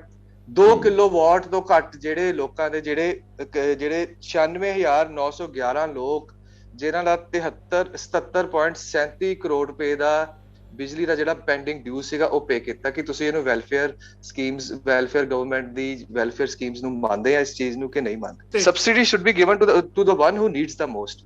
ਹੁਣ ਜੇ ਪੰਜਾਬ ਸਰਕਾਰ ਨੇ 2 ਕਿਲੋਵਾਟ ਤੋਂ ਘੱਟ 77.37 ਕਰੋੜ ਦੀ ਲਾਗਤ ਨਾਲ 96,911 ਕੰਜ਼ਿਊਮਰਸ ਦਾ ਫਾਇਦਾ ਕੀਤਾ, ਉਹਨਾਂ ਦੇ ਬਿੱਲ ਮਾਫ ਹੋਏ ਆ ਤਾਂ ਹੋਏ ਆ। ਜੇ ਬਿਜਲੀ ਦੇ ਦਰਾਂ ਘਟੀਆਂ ਤੋਂ ਅੱਜ ਤੋਂ ਸ਼ੁਰੂ ਆ, ਉਹ ਇੰਪਲੀਮੈਂਟ ਹੋਈਆਂ, ਏਦਾਂ ਨਹੀਂ ਹੈ ਕਿ ਐਂਡ ਸਾਨੂੰ ਵੱਡਾ ਦਿਲ ਦਿਖਾ ਕੇ ਇਹਨਾਂ ਚੀਜ਼ਾਂ ਨੂੰ ਅਪਰੀਸ਼ੀਏਟ ਕਰਨਾ ਚਾਹੀਦਾ ਕਿਉਂਕਿ ਇਹਦਾ ਬੈਨੀਫਿਟ ਪੰਜਾਬ ਦੇ ਲੋਕਾਂ ਨੂੰ ਹੋ ਰਿਹਾ, ਪੰਜਾਬ ਦੇ ਹਿੱਤ ਵਿੱਚ ਹੋ ਰਿਹਾ। ਜੇ ਤੁਸੀਂ ਇਹ ਕਹਿੰਦੇ ਕਿ ਕੰਪੀਟੀਸ਼ਨ ਸ਼ੁਰੂ ਹੋ ਜਾਵੇ ਕਿ ਪੰਜਾਬ ਤੋਂ ਸਭ ਤੋਂ ਸਸਤੀ ਆ, ਦੂਜੀ ਕਾਂਗਰਸ ਸਟੇਟ ਪੰਜਾਬ ਤੋਂ ਵੀ ਸਸਤੀ ਕਰ ਦੇਵੇ, ਤੀਜੀ ਕਾਂਗਰਸ ਸਟੇਟ ਇਹ ਸਸਤੀ ਨਹੀਂ ਕਰਨੇ, ਅਸੀਂ ਇਹ ਬਰਾਬਰ ਕਰ ਦਿਆ ਕਮ ਸੇ ਕਮ ਜਿੰਨਾ ਕੋਈ ਗੱਲ ਨਹੀਂ ਜੀ। ਹਾਲੇ ਬਾਕੀ ਸਟੇਟ ਦੇ ਰੇਟ ਘੱਟ Punjab has set an example and I'm very sure rest of the Congress states no, this is not answer of my question. नहीं, I have given you the answer, sir. No, this is not answer of my question. एक बंदे ने example set करती है and the ruling states why not? ये सिर्फ पंजाब ये सिर्फ कांग्रेस नहीं फॉलो करूगी sir. Why not describe how the good ਕਿੱਦਾਂ ਕੁਝ ਕਹਿਣਾ ਚਾਹੁੰਦੇ ਨੇ ਚਿਕਨ ਸਾਹਿਬ ਭੁੱਲਰ ਸਾਹਿਬ ਜਾਂਦਾ। ਇਹ ਸਾਰੇ ਇਹ ਪੰਜਾਬ ਨੇ ਇੱਕ ਨੈਰੇਟਿਵ ਸੈੱਟ ਕੀਤਾ ਜੋ ਕਿ ਕੱਲੀ ਕਾਂਗਰਸ ਨਹੀਂ, ਹੋਰ ਪਾਰਟੀਆਂ ਵੀ, ਚਾਹੇ ਉਹ ਅਕਾਲੀ ਦਲ ਹੋਵੇ, ਚਾਹੇ ਉਹ ਆਮ ਆਦਮੀ ਪਾਰਟੀ ਹੋਵੇ, ਚਾਹੇ ਉਹ ਬੀਜੇਪੀ ਹੋਵੇ, ਇਹ ਸਾਰੀਆਂ ਸਟੇਟਸ ਨੂੰ ਪੰਜਾਬ ਦਾ ਨੈਰੇਟਿਵ ਨੂੰ ਐਕਸੈਪਟ ਕਰਨਾ ਪੈਣਾ ਤੇ ਉਹਨੂੰ ਫੋਲੋ ਮਜਬੂਰਨ ਕਹਿ ਲਓ ਜਾਂ ਲੋਕ ਭਲਾਈ ਲਈ ਕਰਨਾ ਪੈਣਾ। ਜੀ ਭੁੱਲਰ ਸਾਹਿਬ ਕੁਝ ਕਹਿਣਾ? ਮੈਂ ਕਹਿ ਰਿਹਾ ਸੀਗਾ ਇਲੈਕਸ਼ਨ ਪੰਜਾਬ 'ਚ ਨਹੀਂ, ਇਸ ਕਰਕੇ ਸਟੰਟ ਸਿਰਫ ਪੰਜਾਬ 'ਚ ਖੇਡਿਆ ਗਿਆ। ਹਾਂ ਬਿਲਕੁਲ, ਸਟੇਟਾਂ 'ਚ ਇਲੈਕਸ਼ਨ ਆਉਣਗੇ ਬਿਲਕੁਲ ਜੀ ਚਿੱਕਾ ਸਾਹਿਬ ਵੀ ਕਰਨਗੇ ਇਹ ਜ਼ਰੂਰ। ਜੀ ਚਿੱਕਾ ਸਾਹਿਬ ਗੱਲ ਵਾਕਈ ਸਹੀ ਹੈ। ਉੱਦਾਂ ਅਸੀਂ ਕਹਿੰਦੇ ਕਿ ਪੰਜਾਬ ਦੇ ਵਿੱਚ ਅਸੀਂ ਕਹਿੰਦੇ ਕਿ 3 ਲੱਖ ਕਰੋੜ ਦੇ ਅਸੀਂ ਕਰਜ਼ਾਈ ਆ ਐਂਡ ਇਸ ਕ੍ਰਿਟੀਕਲ ਮਾਹੌਲ ਦੇ ਵਿੱਚ ਜਿੱਥੇ ਕਿ ਆਲਰੇਡੀ ਆਪਾਂ ਇੰਨਾ ਕਰਜ਼ੇ ਥੱਲੇ ਡੁੱਬੇ ਹੋਏ ਆ ਕਿਉਂਕਿ ਇਲੈਕਸ਼ਨ ਵੀ ਲੱਗ ਗਏ ਆ। ਸੋ ਵਾਕਈ ਲੱਗ ਤੇ ਇਹੀ ਰਿਹਾ ਕਿ ਹਾਂ ਵੀ ਜਿਹੜਾ ਇੱਕ ਕਹਿ ਲਈਏ ਕਿ ਪੋਲੀਟੀਕਲ ਸਟੰਟ ਹੈ, ਨੋ ਡਾਊਟ ਇਸ ਦਾ ਲੋਕਾਂ ਨੂੰ ਫਾਇਦਾ ਭਾਵੇਂ ਹੋਵੇਗਾ, 3-4 ਮਹੀਨੇ ਹੋਵੇ, ਪਰ ਲੋਕਾਂ ਨੂੰ ਲਾਲਚ ਵੀ ਆਏਗਾ। ਪਰ ਲਾਸਟ ਟਾਈਮ ਦੇ ਵਾਂਗ ਨਾ ਹੋਵੇ ਕਿ ਲਾਸਟ ਟਾਈਮ ਵੀ ਲੋਕਾਂ ਨੂੰ ਜਿਹੜਾ ਲਾਲਚ ਦਿੱਤਾ ਗਿਆ ਸੀਗਾ ਉਸ ਤੋਂ ਬਾਅਦ ਜਿਹੜਾ ਮਾਹੌਲ ਬਿਲਕੁਲ ਹੀ ਬਦਲ ਗਿਆ ਸੀਗਾ। ਦੇਖੋ ਮੋਹਿਤ ਜੀ, ਕਰਜ਼ਾ ਉਸੇ ਸਟੇਟ ਨੂੰ ਮਿਲਦਾ ਜੋ ਕਰਜ਼ਾ ਦੇਣ ਦੀ ਸ਼ਮਤਾ ਰੱਖਦੀ ਹੋਵੇ, right? No doubt Punjab is a stress state, ਮੈਂ ਮੰਨਦਾ ਇਸ ਗੱਲ ਨੂੰ। ਪੰਜਾਬ ਉੱਤੇ ਕਰਜ਼ਾ ਹੈਗਾ, ਮੈਂ ਮੰਨਦਾ ਇਸ ਗੱਲ ਨੂੰ। ਇਹ ਵੀ ਦੇਣ ਚਲੋ ਪੰਜਾਬ ਪਹਿਲਾਂ ਆਤੰਕਵਾਦ ਦੇ ਟਾਈਮ ਚੋਂ ਲੰਘਿਆ, ਉਸ ਤੋਂ ਬਾਅਦ ਸ਼੍ਰੋਮਣੀ ਅਕਾਲੀ ਦਲ ਦਾ ਵੀ ਪੰਜਾਬ ਦੇ ਉੱਤੇ ਬਰਡਨ ਬਹੁਤ ਜ਼ਿਆਦਾ ਪਿਆ, ਇਵਨ ਜੇਲ੍ਹਾਂ ਤੱਕ ਵੀ ਅਕਾਲੀ ਦਲ ਵੇਲੇ ਗਿਰਵੀ ਰੱਖੀਆਂ ਗਈਆਂ। ਉਸ ਤੋਂ ਬਾਅਦ ਕਾਂਗਰਸ ਨੇ ਵੀ ਡਿਵੈਲਪਮੈਂਟ ਸਕੀਮਸ ਨੂੰ ਇਨੀਸ਼ੀਏਟ ਕੀਤਾ ਕਿਉਂਕਿ ਜਿਹੜੀਆਂ ਡਿਵੈਲਪਮੈਂਟ ਸਕੀਮਸ, ਜਿਹੜੀਆਂ ਵੈਲਫੇਅਰ ਸਕੀਮਸ ਚੱਲਦੀਆਂ ਹੋਣ, ਆਪਾਂ ਸਿਰਫ ਕਰਜ਼ੇ ਦੀ ਕਾਸਟ ਤੇ ਉਹਨਾਂ ਨੂੰ ਇਗਨੋਰ ਨਹੀਂ ਕਰ ਸਕਦੇ ਤਾਂ ਕਿ ਜਿਹੜਾ ਇੱਕ ਗਰੀਬ ਇਨਸਾਨ ਆ ਜਾਂ ਇੱਕ ਕਹਿ ਲਓ ਕਿ ਹੈਂਡ ਟੂ ਮਾਊਥ ਬੰਦਾ, ਉਹ ਤੋਂ ਆਪਾਂ ਕੋਈ ਸਬਸਿਡੀ ਖੋਹ ਲਈਏ ਵਾਪਸ ਤਾਂ ਉਹ ਬਿਲਕੁਲ ਹੀ ਆਪਣੇ ਜੋਗਾ ਵੀ ਨਾ ਰਹਿ ਸਕੇ। So development scheme and subsidies have to go in hand. ਜੇ ਸਟੇਟ ਕਰਜ਼ਾ ਜੇ sir please let me finish ਜੇ ਕਰਜ਼ਾ ਲੈ ਕੇ ਲੋਕਾਂ ਦਾ ਭਲਾ ਹੋ ਰਿਹਾ ਤੇ ਸਟੇਟ ਕਰਜ਼ੇ ਦੀਆਂ ਕਿਸ਼ਤਾਂ ਦੇ ਪਾ ਰਹੀ ਆ ਤਾਂ ਕਰਜ਼ਾ ਲੈਣਾ ਕੋਈ ਮਾੜੀ ਗੱਲ ਨਹੀਂ। ਕੋਈ ਵੱਡੇ ਬਿਜ਼ਨੈਸਿਸ ਹੋਣ, ਕੋਈ ਵੀ ਚੀਜ਼ ਹੋਵੇ, ਹਰ ਬੰਦਾ ਗਰੋ ਕਰਨ ਲਈ ਲੋਨਸ ਲੈਂਦਾ ਤੇ ਅਸੀਂ ਤਾਂ ਲੋਕਾਂ ਦੀ ਭਲਾਈ ਲਈ ਕਿਸ਼ਤਾਂ ਤਾਂ ਮੋੜਦੇ ਨਹੀਂ ਹੈਗੀਆਂ। ਆਹੀ ਤਾਂ ਪ੍ਰੋਬਲਮ ਹੈਗੀ ਆ, ਕਿਸ਼ਤਾਂ ਨਹੀਂ ਮੋੜਦੀਆਂ। ਘੱਟੋ ਘੱਟ 20 ਤੋਂ 25,000 ਕਰੋੜ ਰੁਪਏ ਸਾਲ ਦਾ ਇਕੱਲਾ ਵਿਆਜ ਮੋੜਦਾ, ਉਹ ਵੀ ਹੋਰ ਕਰਜ਼ਾ ਜਾ ਕੇ ਮੋੜਦੇ ਹੈਗੀ ਆ ਸਰਕਾਰ। ਨਹੀਂ ਉਹ ਤਾਂ ਚਲੋ ਤੁਸੀਂ ਆਪਣੇ ਇਹਦੇ ਉੱਤੇ ਦੂਜੇ ਕਾਂਗਰਸ ਨੇ ਇੱਕ ਮਾੜੀ ਪਿਰਤ ਪਾਤੀ। ਅੱਜ ਜਿਹੜੇ ਬਿੱਲ ਮਾਫ ਕੀਤੇ ਗਏ ਨੇ, ਇਸ ਤੋਂ ਬਾਅਦ ਮੈਂ ਖੁਦ ਆਪ ਪਿੰਡਾਂ ਜਾ ਕੇ ਸਰਵੇ ਕਰਕੇ ਦੇਖਿਆ, ਲੋਕ ਇਹ ਗੱਲ ਮੰਨਦੇ ਨੇ ਕਿ ਹੁਣ ਤਾਂ ਬਿਜਲੀ ਦੇ ਬਿੱਲ ਹਰ 6 ਮਹੀਨੇ ਬਾਅਦ ਸਾਲ ਬਾਅਦ ਮਾਫ ਹੀ ਹੋਇਆ ਕਰਨੇ, ਇਸ ਕਰਕੇ ਭਰਨ ਦੀ ਜ਼ਰੂਰਤ ਨਹੀਂ ਹੈ। ਔਰ ਆਉਣ ਵਾਲੇ ਟਾਈਮ ਦੇ ਵਿੱਚ ਪੰਜਾਬ ਦੇ ਵਿੱਚ ਬਿਜਲੀ ਦਾ ਵੱਡਾ ਸੰਕਟ ਖੜਾ ਹੋਊਗਾ। ਇਸ ਕਾਰਨ ਮੈਂ ਇਸ ਗੱਲ ਦਾ ਜਵਾਬ, ਵੱਡਾ ਨੁਕਸਾਨ ਹੋਊਗਾ। ਮੈਨੂੰ ਬਲਵਿੰਦਰ ਜੀ ਤੁਹਾਡੇ ਇਲੈਕਸ਼ਨ ਕਰ ਦਿਓ ਜੀ, ਮੇਰੀ ਗੱਲ ਪੂਰੀ ਹੋਣ ਦਿਓ। ਮੈਂ ਐਜ਼ ਏ ਲਾਇਰ ਨਹੀਂ ਕੋਈ ਗੱਲ ਕਰ ਰਿਹਾ, ਮੈਂ ਇੱਕ ਨਾਗਰਿਕ ਦੇ ਤੌਰ ਤੇ ਗੱਲ ਕਰ ਰਿਹਾ, ਕਿਉਂਕਿ ਮੈਂ ਇੱਕ ਆਮ ਲੋਕਾਂ 'ਚ ਵਿਚਰਨ ਵਾਲਾ ਬੰਦਾ ਗਾ।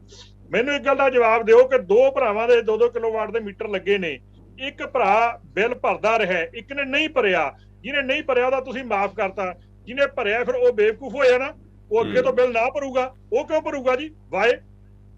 ਮੈਂ ਜਵਾਬ ਦੇਣਾ ਚਾਹੂੰਗਾ ਜੀ। ਜੀ ਪਹਿਲੀ ਗੱਲ ਦਾ ਜਵਾਬ ਦਊਂਗਾ ਸਰਦਾਰ ਬਲਵਿੰਦਰ ਜੀ ਤੁਹਾਡਾ। ਪਹਿਲੀ ਗੱਲ ਤਾਂ ਤੁਸੀਂ ਕਿਹਾ ਕਿ ਇਹ ਰਵਾਇਤ ਜਿਹੜੀ ਮੁਫਤ ਜਿਹੜੀ ਹੈਗੀ ਆ, ਇਹ ਬਹੁਤ ਮਾੜੀ ਰਵਾਇਤ ਹੈ, ਇਹਨਾਂ ਪੰਜਾਬ ਦਾ ਨੁਕਸਾਨ ਹੋਊਗਾ। ਤੁਸੀਂ ਇਹ ਤੁਹਾਡਾ ਪਹਿਲੀ ਗੱਲ ਸੀ। ਤੁਹਾਡੇ ਇਲੈਕਸ਼ਨ ਦੇ ਮੈਨੀਫੈਸਟੋ 'ਚ ਤੁਸੀਂ ਕਿਹਾ ਕਿ 0 ਤੋਂ ਲੈ ਕੇ 400 ਯੂਨਿਟ ਤੱਕ ਅਸੀਂ ਬਿਜਲੀ ਫ੍ਰੀ ਦੇਵਾਂਗੇ। ਕਿ ਤੁਸੀਂ ਇਹ ਹਵਾ 'ਚ ਗੱਲ ਮਾਰੀ ਹੈ, ਤੁਸੀਂ ਦੇਣੀ ਨਹੀਂ ਹੈ ਕਿਉਂਕਿ ਉਹ ਮਾੜੀ ਰਵਾਇਤ ਹੋਣੀ ਹੈ। ਜੇ ਮੇਰੀ ਗੱਲ ਸੁਣੋ, ਲੈਟ ਮੀ ਕੰਪਲੀਟ। ਤੁਸੀਂ ਕਹਿ ਰਹੇ ਆ ਕਿ ਮੁਫਤ ਬਿਜਲੀ ਦੇ ਬਿੱਲ ਮਾਫ ਕਰਨੇ, ਮੁਫਤ 'ਚ ਬਿਜਲੀ ਦੇਣੀ, ਇਹ ਮਾੜੀ ਰਵਾਇਤ ਆ। ਤੁਸੀਂ 0 ਤੋਂ 400 ਯੂਨਿਟ ਕਹਿੰਦੇ ਆ। ਮੇਰੀ ਬੇਨਤੀ ਸੁਣੋ sir, debate has to be constructive. ਮੇਰੀ ਬੇਨਤੀ ਆ, ਮੈਂ ਇਹ ਗੱਲ ਕਹਿ ਰਿਹਾ ਵਾਂ ਕਿ 0 ਤੋਂ 400 ਯੂਨਿਟ ਬਿਜਲੀ ਦੇਣਾ ਮਾੜੀ ਗੱਲ ਆ। ਤੁਹਾਡੇ ਮੈਨੀਫੈਸਟੋ 'ਚ ਜੋ ਲਿਖਿਆ ਕਿ ਆਮ ਆਦਮੀ, ਮੇਰੀ ਪੂਰੀ ਗੱਲ ਤਾਂ ਸੁਣ ਲਓ sir, light me finish. Let me complete ਕਿਹਾ ਉਹਨਾਂ ਨੂੰ ਦਿੱਤੀ। ਮੋਹਿਤ ਜੀ ਮੈਂ ਵੀ ਫਿਰ ਏਦਾਂ ਬੋਲੀ ਜਾਊਂਗਾ। ਮੇਰੀ ਗੱਲ ਸੁਣੋ, ਤੁਸੀਂ ਕਲੈਰੀਫਾਈ ਕਰਿਓ ਜ਼ਰੂਰ ਜੀ। ਪਤਾ ਕਿ ਓਪਰਚੁਨਿਟੀ ਸਰਦਾਰ ਬਲਵਿੰਦਰ ਜੀ, ਤੁਸੀਂ ਮੇਰੇ ਤੋਂ ਬਹੁਤ ਸੀਨੀਅਰ ਆ, ਮੈਨੂੰ ਬੋਲਣ ਦਾ ਪਲੀਜ਼ ਮੌਕਾ ਦਿਓ। ਜਦ ਤੁਸੀਂ ਬੋਲੋਗੇ ਮੈਂ ਪਲੀਜ਼ ਸੁਣੂਗਾ ਤੁਹਾਨੂੰ, ਕੋਈ ਐਸੀ ਗੱਲ ਨਹੀਂ।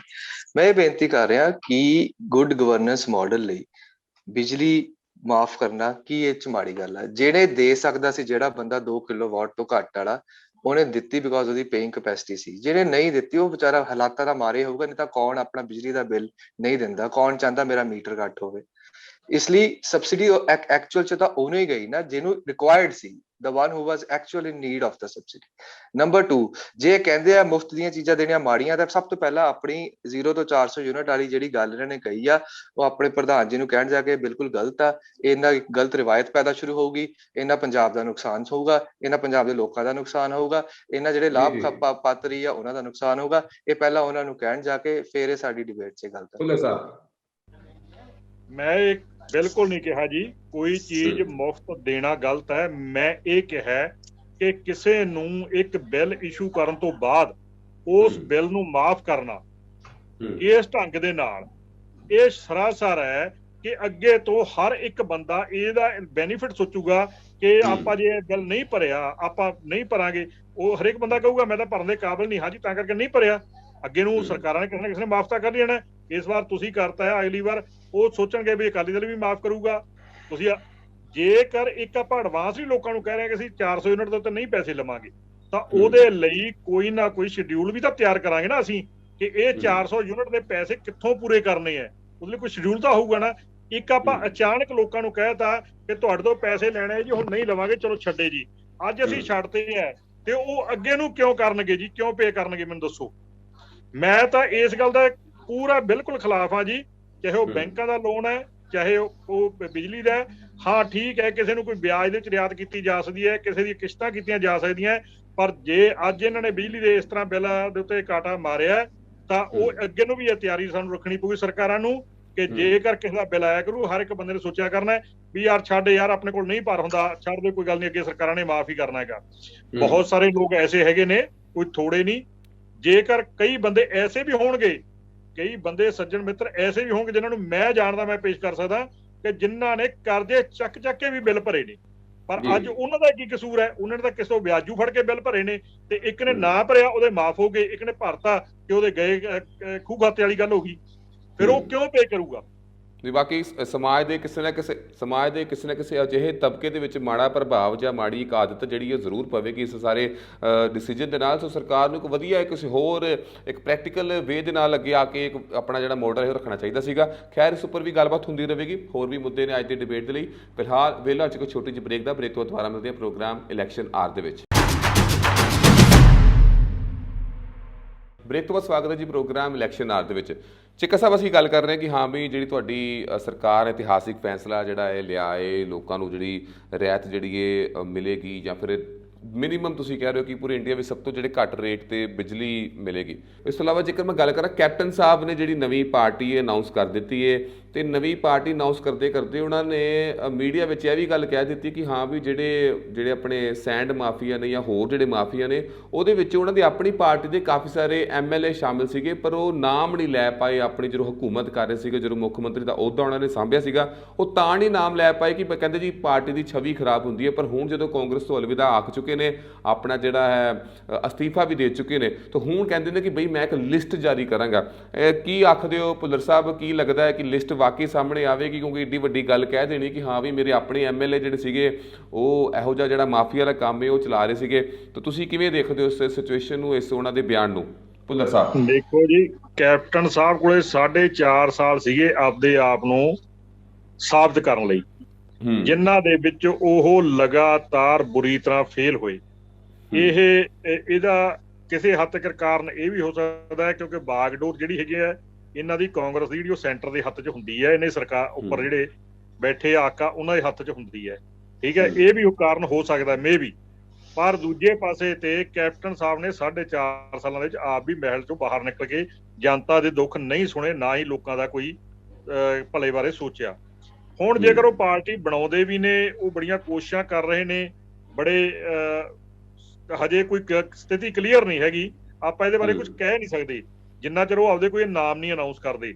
ਕਿਉਂਕਿ ਜੇ ਦੇਖਿਆ ਜਾਵੇ ਨਾਮ ਰੱਖਤਾ ਪੰਜਾਬ ਲੋਕ ਕਾਂਗਰਸ ਨਾਮ ਰੱਖਿਆ ਗੱਲ ਨਹੀਂ ਕਰ ਰਿਹਾ ਜੀ। ਉਹਨਾਂ ਨੇ ਆਪਦੇ ਮੈਂਬਰ ਜਿਹੜੇ ਉਹਨਾਂ ਦੇ ਨਾਲ ਹੈ ਉਹਨਾਂ ਦੇ ਨਾਮ ਅਨਾਉਂਸ ਕਰਨ ਦੀ ਗੱਲ ਕੀਤੀ। ਮੈਂ ਦੱਸੂਗਾ ਕੌਣ ਕੌਣ ਮੇਰੇ ਨਾਲ ਹੈ, ਉਹ ਹਜੇ ਉਹਨਾਂ ਨੇ ਓਪਨ ਨਹੀਂ ਕੀਤੇ। ਹਾਲੇ ਤੱਕ ਬੀਜੇਪੀ ਦਾ ਨਾਮ ਲਿਆ ਭੁੱਲਰ ਸਾਹਿਬ ਉਹਨਾਂ ਨੇ, ਸਿਰਫ ਹਜੇ ਤੱਕ ਕਹਿੰਦੇ ਕਿ ਆਪਾਂ ਸਿਰਫ ਬੀਜੇਪੀ ਨੂੰ ਨਾਲ ਲਾਇਆ ਜੇ, ਉਹਦਾ ਕੋਈ ਵੱਡਾ ਨਾਮ ਸਾਹਮਣੇ ਨਹੀਂ ਆਇਆ। ਦੂਜੇ ਪੱਖ ਤੋਂ ਦੇਖਿਆ ਜਾਵੇ ਤਾਂ ਹਜੇ ਤੱਕ ਮਹਾਰਾਣੀ ਪ੍ਰਨੀਤ ਕੌਰ ਨੇ ਕਾਂਗਰਸ ਤੋਂ ਅਸਤੀਫਾ ਨਹੀਂ ਦਿੱਤਾ। ਜਿਸ ਬੰਦੇ ਦੇ ਆਪਦੇ ਲਾਈਫ ਪਾਰਟਨਰ ਉਹਦੇ ਨਾਲ ਨਹੀਂ ਹੈ ਤਾਂ ਉਹਦੀ ਪਾਰਟੀ ਕਿੰਨੀ ਕੁ ਵਧੀਆ ਬਣੂਗੀ ਤੇ ਕਿੰਨੀ ਕੁ ਵਧੀਆ ਚੱਲੂਗੀ। ਇਹ ਸਿਰਫ ਤੇ ਸਿਰਫ ਬੀਜੇਪੀ ਉਹ ਹੱਥ ਕੰਡੇ ਅਪਣਾ ਰਹੀ ਹੈ। ਡੁੱਬਦੇ ਨੂੰ ਤਿਨਕੇ ਦੇ ਸਹਾਰੇ ਵਾਲੀ ਗੱਲ ਹੈਗੀ। ਹਿਮਾਚਲ ਦੇ ਵਿੱਚ, ਹੋਰ ਸਾਰੀਆਂ ਸਟੇਟਾਂ ਦੇ ਵਿੱਚ ਬੁਰੀ ਤਰ੍ਹਾਂ ਹਾਰਨ ਤੋਂ ਬਾਅਦ ਬੀਜੇਪੀ ਨੂੰ ਲੱਗਦਾ ਹੈ ਵੀ ਸ਼ਾਇਦ ਸਾਡੇ ਕੈਪਟਨ ਕਿਸੇ ਕੰਮ ਆ ਜੇ ਤੇ ਸਾਡੀ ਡਿੱਗੀ ਹੋਈ ਸਾਖ ਨੂੰ ਦੁਬਾਰੇ ਪੰਜਾਬ ਦੇ ਵਿੱਚ ਖੜਾ ਕਰੇ। ਇਸ ਕਰਕੇ ਉਹਨੂੰ ਅੱਗੇ ਲਗਾ ਕੇ ਇੱਕ ਮੋਹਰਾ ਬਣਾ ਕੇ ਵਰਤਿਆ ਜਾ ਰਿਹਾ ਹੈ। ਹੋਰ ਇਸ ਤੋਂ ਬਿਨਾਂ ਕੱਖ ਵੀ ਨਹੀਂ, ਜਿਹਦੇ 'ਚ ਉਹ ਲਗਾਤਾਰ, ਮੈਂ ਗਰੰਟੀ, ਮੈਨੂੰ ਵਿਸ਼ਵਾਸ ਹੈ ਇਸ ਗੱਲ ਦਾ ਕਿ ਉਹ ਬੁਰੀ ਤਰ੍ਹਾਂ ਹੀ ਫੇਲ ਹੋਊਗੀ, ਬੀਜੇਪੀ ਫੇਲ ਹੋਊਗੀ ਔਰ ਕੈਪਟਨ ਸਾਹਿਬ ਵੀ ਫੇਲ ਹੋਣਗੇ। ਜੀ ਮਲਿਕ ਸਾਹਿਬ, ਤੁਹਾਡੇ ਕੋਲ ਪੁੱਛਣਾ ਕਿ ਜਿਹੜਾ ਹੁਣੇ ਇਹਨਾਂ ਨੇ ਬਿਆਨ ਦਿੱਤਾ ਕੈਪਟਨ ਹੁਣਾਂ ਨੇ ਕਿ ਹਾਂ ਵੀ ਮੈਂ ਲਿਸਟ ਜਾਰੀ ਕਰਾਂਗਾ, ਪਰ 4.5 ਸਾਲ ਚੁੱਪ ਰਹਿਣ ਦੀ ਵਜ੍ਹਾ ਉਹਨਾਂ ਨੇ ਇਹ ਦੱਸੀ ਕਿ ਵੀ ਪਾਰਟੀ ਦੀ ਛਵੀ ਖਰਾਬ ਹੁੰਦੀ ਸੀ, ਪਰ ਸੇਮ ਟਾਈਮ ਤੇ ਤੁਸੀਂ ਤਾਂ 4.5 ਸਾਲ ਪੰਜਾਬ ਦੀ ਜਿਹੜੀ ਆਵਾਮ ਉਸ ਨੂੰ ਧੋਖਾ ਦਿੰਦੇ ਰਹੇ ਹੋ ਕਿ ਤੁਹਾਨੂੰ ਪਤਾ ਹੈ ਕਿ ਹਾਂ ਵੀ ਕੌਣ ਮਾੜਾ ਕੰਮ ਕਰ ਰਿਹਾ, ਪਰ ਫਿਰ ਵੀ ਤੁਸੀਂ ਉਹਨਾਂ ਦੇ ਪਰਦੇ ਕੱਜ ਰਹੇ ਹੋ। ਇਸ ਪੂਰੀ ਸਿਚੁਏਸ਼ਨ ਬਾਰੇ ਤੇ ਹੁਣ ਦੇ ਬਿਆਨ ਬਾਰੇ ਤੁਸੀਂ ਕਿਵੇਂ ਦੇਖਦੇ ਹੋ? ਦੇਖੋ ਜੀ, ਗੱਲ ਇਸ ਤਰ੍ਹਾਂ ਹੈਗੀ ਆ ਵੀ ਕੈਪਟਨ ਸਾਹਿਬ ਨੂੰ ਸਾਰਾ ਪਤਾ ਸੀਗਾ, ਕਿਉਂ ਜਿੱਦਾਂ ਸਿੱਧੂ ਸਾਹਿਬ ਨੇ ਕਿਹਾ ਸੀਗਾ ਜੀ 75-25 ਦੇ ਰੇਸ਼ੋ ਦੇ ਨਾਲ ਜਿਹੜੇ ਹੈਗੇ ਮਾਫੀਆ ਚੱਲ ਰਿਹਾ ਹੈਗਾ ਆ, ਤੇ ਇਸ ਨਾਲ ਇਹਨੂੰ ਸਾਰਾ ਪਤਾ ਸੀ। ਇਹਨੂੰ ਵੀ ਤਾਂ ਹਿੱਸਾ ਮਿਲਦਾ ਸੀ ਉਸ ਟਾਈਮ ਜੀ, ਇਹਨੂੰ ਹਿੱਸਾ ਮਿਲਦਾ, ਇਸ ਕਰਕੇ ਨਾ ਡਿਸਕਲੋਜ਼ ਨਹੀਂ ਸੀ ਕਰਦਾ ਸੀਗਾ। ਹੁਣ ਕਾਂਗਰਸ ਤੋਂ ਬਾਹਰ ਆ ਗਏ ਹੈਗੇ ਆ, ਇਸ ਕਰਕੇ ਹੁਣ ਨਾ ਡਿਸਕਲੋਜ਼ ਕਰਨਾ ਚਾਹੁੰਦੇ ਆ, ਪਰ ਹਜੇ ਸ਼ੋਅਰ ਨਹੀਂ ਕਰਨਗੇ, ਨਾ ਕਰਨਗੇ। ਮੈਨੂੰ ਇਹਦੇ ਬਾਰੇ ਸ਼ੱਕ ਹੈ ਕਿ ਵੀ ਕਰਨਗੇ ਨਾ ਕਰਨਗੇ, ਕਿਉਂਕਿ ਤਾਂ ਨਹੀਂ ਸੀ ਪਹਿਲਾਂ ਕੀਤੇ, ਕਿਉਂਕਿ ਇਹਨਾਂ ਨੂੰ ਆਪ ਵਿੱਚੋਂ ਹਿੱਸਾ ਮਿਲਦਾ ਸੀਗਾ। ਇਸ ਕਰਕੇ ਜਿਹੜੇ ਹੈਗਾ ਆ ਹੁਣ ਬਖਲਾਏ ਹੋਏ ਹੈਗੇ ਆ ਕੈਪਟਨ ਸਾਹਿਬ, ਔਰ ਇਹ ਕਹਿ ਰਹੇ ਕਿ ਮੈਂ ਲਿਸਟ ਜਾਰੀ ਕਰੂਗਾ, ਔਰ ਲਿਸਟ ਜਾਰੀ ਹੋਣੀ ਚਾਹੀਦੀ ਵੀ ਹੈਗੀ ਆ। ਆਪ ਉਹਨੂੰ ਪਤਾ ਲੱਗਣਾ ਚਾਹੀਦਾ ਕਿਹੜੇ ਬੰਦੇ ਹੈਗੇ ਆ, ਕਿਹੜੇ MLA ਆ ਜਿਹੜੇ ਇਹ ਮਾਫੀਆ ਜਿਹੜੇ ਚਲਾ ਰਹੇ ਸਾਰੇ ਪੰਜਾਬ ਦੇ ਵਿੱਚ ਹੀ। ਤੁਸੀਂ ਦੇਖੋ ਵੀ ਪੰਜਾਬ ਤੋਂ ਬਾਹਰ ਕਿਤੇ ਨਹੀਂ ਸੁਣਿਆ ਹੈਗਾ ਫਲਾਣੀ ਸਟੇਟ ਹੋਰ ਮਾਫੀਆ ਚੱਲਦਾ ਹੈਗਾ।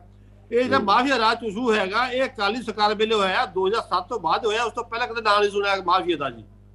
ਗੈਂਗਸਟਰ ਮਾਫੀਆ ਰਾਜ ਸਾਰਾ ਅਕਾਲੀ ਸਰਕਾਰ ਵਿੱਚ ਸ਼ੁਰੂ ਹੋਇਆ ਹੈਗਾ। ਔਰ ਹੁਣ ਜਿੱਥੇ ਤੁਹਾਨੂੰ ਮੈਂ ਦੱਸਿਆ ਗਿਆ ਪਹਿਲਾਂ ਕਿ ਕੈਪਟਨ ਸਾਹਿਬ ਨੂੰ ਪਿੱਛੇ ਵਿਸਪਤੀ ਮਿਲਦਾ ਸੀਗਾ, ਇਸ ਕਰਕੇ ਉਹ ਨਾਂ ਨਹੀਂ ਸੀ ਲੈਂਦਾ, ਤੇ ਹੁਣ ਉਹ ਬਖਲਾਇਆ ਹੋ ਕਹਿੰਦਾ ਮੈਂ ਨਾਂ ਲੈਣਾ ਹੈਗਾ ਆ।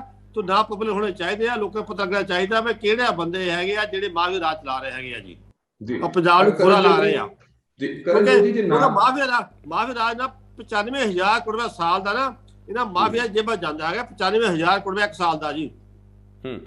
ਕਰਨਜੋਤ ਜੀ, ਜੇ ਨਾਮ ਲੈਣਾ ਹੋਵੇ ਤਾਂ ਕੈਪਟਨ ਸਾਹਿਬ ਤਾਂ ਉਸੇ ਟਾਈਮ ਵੀ ਲੈ ਸਕਦੇ ਸੀਗੇ ਮੀਡੀਆ ਸਾਹਮਣੇ ਕਿ ਬਈ ਆਹ ਫਲਾਣੇ ਮੰਤਰੀ ਨੇ, ਆਹ ਫਲਾਣੇ MLA ਨੇ, MP ਨੇ ਜਿਹੜੇ ਆ ਕੰਮ ਕਰ ਰਹੇ ਨੇ, ਪਰ ਕਿਤੇ ਆ ਨਹੀਂ ਲੱਗ ਰਿਹਾ ਕਿ ਹਾਂ ਵੀ ਉਹ ਸ਼ਾਇਦ ਬਲੈਕਮੇਲ ਕਰਨਾ ਚਾਹ ਰਹੇ ਹੁਣ ਕਿ ਹਾਂ ਵੀ ਮੇਰੀ ਪਾਰਟੀ ਹੁਣ ਆ ਗਈ ਹੈ, ਮੈਂ ਅਨਾਉਂਸ ਕਰਤੀ ਹੈ, ਤੁਸੀਂ ਅਗਰ ਮੇਰੇ ਨਾਲ ਹੱਥ ਮਿਲਾ ਲੈਂਦੇ ਹੋ ਤਾਂ ਠੀਕ ਹੈ, ਨਹੀਂ ਤਾਂ ਮੈਂ ਤੁਹਾਡਾ ਨਾਮ ਸਾਹਮਣੇ ਕਰ ਦੇਣਾ। ਕਿਤੇ ਇਹੋ ਜਿਹੀ ਪਲੈਨਿੰਗ ਤਾਂ ਨਹੀਂ ਖੇਡ ਰਹੇ ਕੈਪਟਨ ਸਾਹਿਬ, ਕਿਉਂਕਿ ਸਾਰੇ ਹੀ ਮੰਤਰੀ ਜਿਹੜੇ ਪਹਿਲਾਂ ਉਹਨਾਂ ਦੀ ਹਮਾਇਤ ਕਰਦੇ ਸੀਗੇ ਹੁਣ ਉਹਨਾਂ ਦੇ ਅਗੇਂਸਟ ਬੋਲਣਾ ਸ਼ੁਰੂ ਹੋ ਗਏ ਨੇ, ਤੇ ਸ਼ਾਇਦ ਕੈਪਟਨ ਸਾਹਿਬ ਨੇ ਨਵਾਂ ਪੈਂਤਰਾ ਕਿ ਬਈ ਮੈਨੂੰ ਤਾਂ ਪਤਾ ਵਾ ਕਿ ਕਿਹਦੀ ਦਾੜੀ 'ਚ ਕਿੰਨਾ ਕੁ ਮੈਂ ਤਿਣਕਾ ਵਾ ਤੇ ਮੈਂ ਦਿਖਾ ਦੇਣਾ, ਨਹੀਂ ਤਾਂ ਮੇਰੇ ਨਾਲ ਰਲ ਜਾਓ। ਕੁਝ ਲੱਗ ਰਿਹਾ ਕਿ ਇਹੋ ਜਿਹੀ ਚਾਲ ਸੋਚ ਰਹੇ ਨੇ ਕੈਪਟਨ ਸਾਹਿਬ?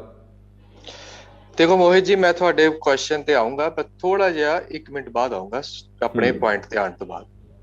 ਜਿਵੇਂ ਕਿ ਮੱਲੀ ਸਾਹਿਬ ਨੇ ਇਹ ਗੱਲ ਕਹੀ ਹੈ ਕਿ ਜਿਹੜਾ ਸੈਂਡ ਮਾਫੀਆ ਦੇ ਕਨਸੈਪਟ ਲਿਆਂਦਾ ਸੀਗਾ that was brought ਬਾय Shiromani Akali Dal. ਉਸ ਤੋਂ ਪਹਿਲਾਂ ਸੈਂਡ ਮਾਫੀਆ ਕੋਈ ਐਗਜ਼ਿਸਟ ਹੀ ਨਹੀਂ ਕਰਦਾ ਸੀ। ਜਦੋਂ ਕਾਂਗਰਸ ਦੀ ਸਰਕਾਰ ਪਾਰ ਚ ਆਈ ਤਾਂ ਉਸ ਵੇਲੇ ਕੀ ਹੋਇਆ, ਇਹ ਕੈਪਟਨ ਸਾਹਿਬ ਦੇ ਹੀ ਐਫਰਟ ਸੀ ਉਸ ਵੇਲੇ, ਇਹ ਕਿਸੇ ਹੋਰ ਦੇ ਐਫਰਟਸ ਨਹੀਂ ਸੀਗੇ, ਕੈਪਟਨ ਸਾਹਿਬ ਦੇ ਐਫਰਟ ਸੀ। ਕੈਪਟਨ ਸਾਹਿਬ ਨੇ ਉਸ ਵੇਲੇ ਕੀ ਕੀਤਾ ਕਿ e auction of sand mining launch ਕੀਤੀ ਸ਼ੁਰੂ। ਉਹ ਕਾਹਦੇ ਲਈ ਕੀਤੀ ਸੀਗੀ? ਈ ਆਕਸ਼ਨ ਸੈਂਡ ਮਾਈਨਿੰਗ ਦੀ ਲਾਂਚ ਇਸ ਲਈ ਕੀਤੀ ਸੀਗੀ ਤਾਂ ਕਿ ਜਿਹੜੀ ਸੈਂਡ ਦੇ ਕੰਟਰੈਕਟਸ ਜਾਂਦੇ ਆ ਉਹਨਾਂ ਦੇ ਵਿੱਚ ਟਰਾਂਸਪੇਰੈਂਸੀ ਆ ਸਕੇ ਤੇ ਸੈਂਡ ਮਾਫੀਆ ਨੂੰ ਜਿੰਨਾ ਤੋਂ ਵੱਧ ਕਰਬ ਕੀਤਾ ਜਾ ਸਕੇ ਉਹਨੂੰ ਕੀਤਾ ਜਾ ਸਕੇ। ਹੁਣ ਚੰਨੀ ਸਾਹਿਬ ਨੇ ਆ ਕੇ ਜਿਹੜੀ ਇਹ ਨਵੀਂ ਪਾਲਿਸੀ ਲਿਆਂਦੀ ਆ ਕਿ ਆਪਣੇ ਖੇਤ ਵਿੱਚ ਬੰਦਾ ਆਪਣੀ ਵਰਤੋਂ ਲਈ ਜਿੰਨੀ ਮਰਜ਼ੀ ਮਾਈਨਿੰਗ ਕਰ ਸਕਦਾ, ਉਹ ਲੀਗਲ ਆ, ਉਹਨੂੰ ਕੋਈ ਕਿਸੇ ਢੰਗ ਨਾਲ ਵੀ ਕੋਈ ਉਹਨੂੰ ਰੋਕ ਨਹੀਂ ਸਕਦਾ। ਪਲੱਸ ਨਵੀਂ ਸੈਂਡ ਪਾਲਿਸੀ ਜਿਹੜੀ ਸਾਡੀ ਨਵੀਂ ਆਣੀ ਆ ਉੱਤੇ ਵੀ ਕੰਮ ਸ਼ੁਰੂ ਹੋ ਗਿਆ।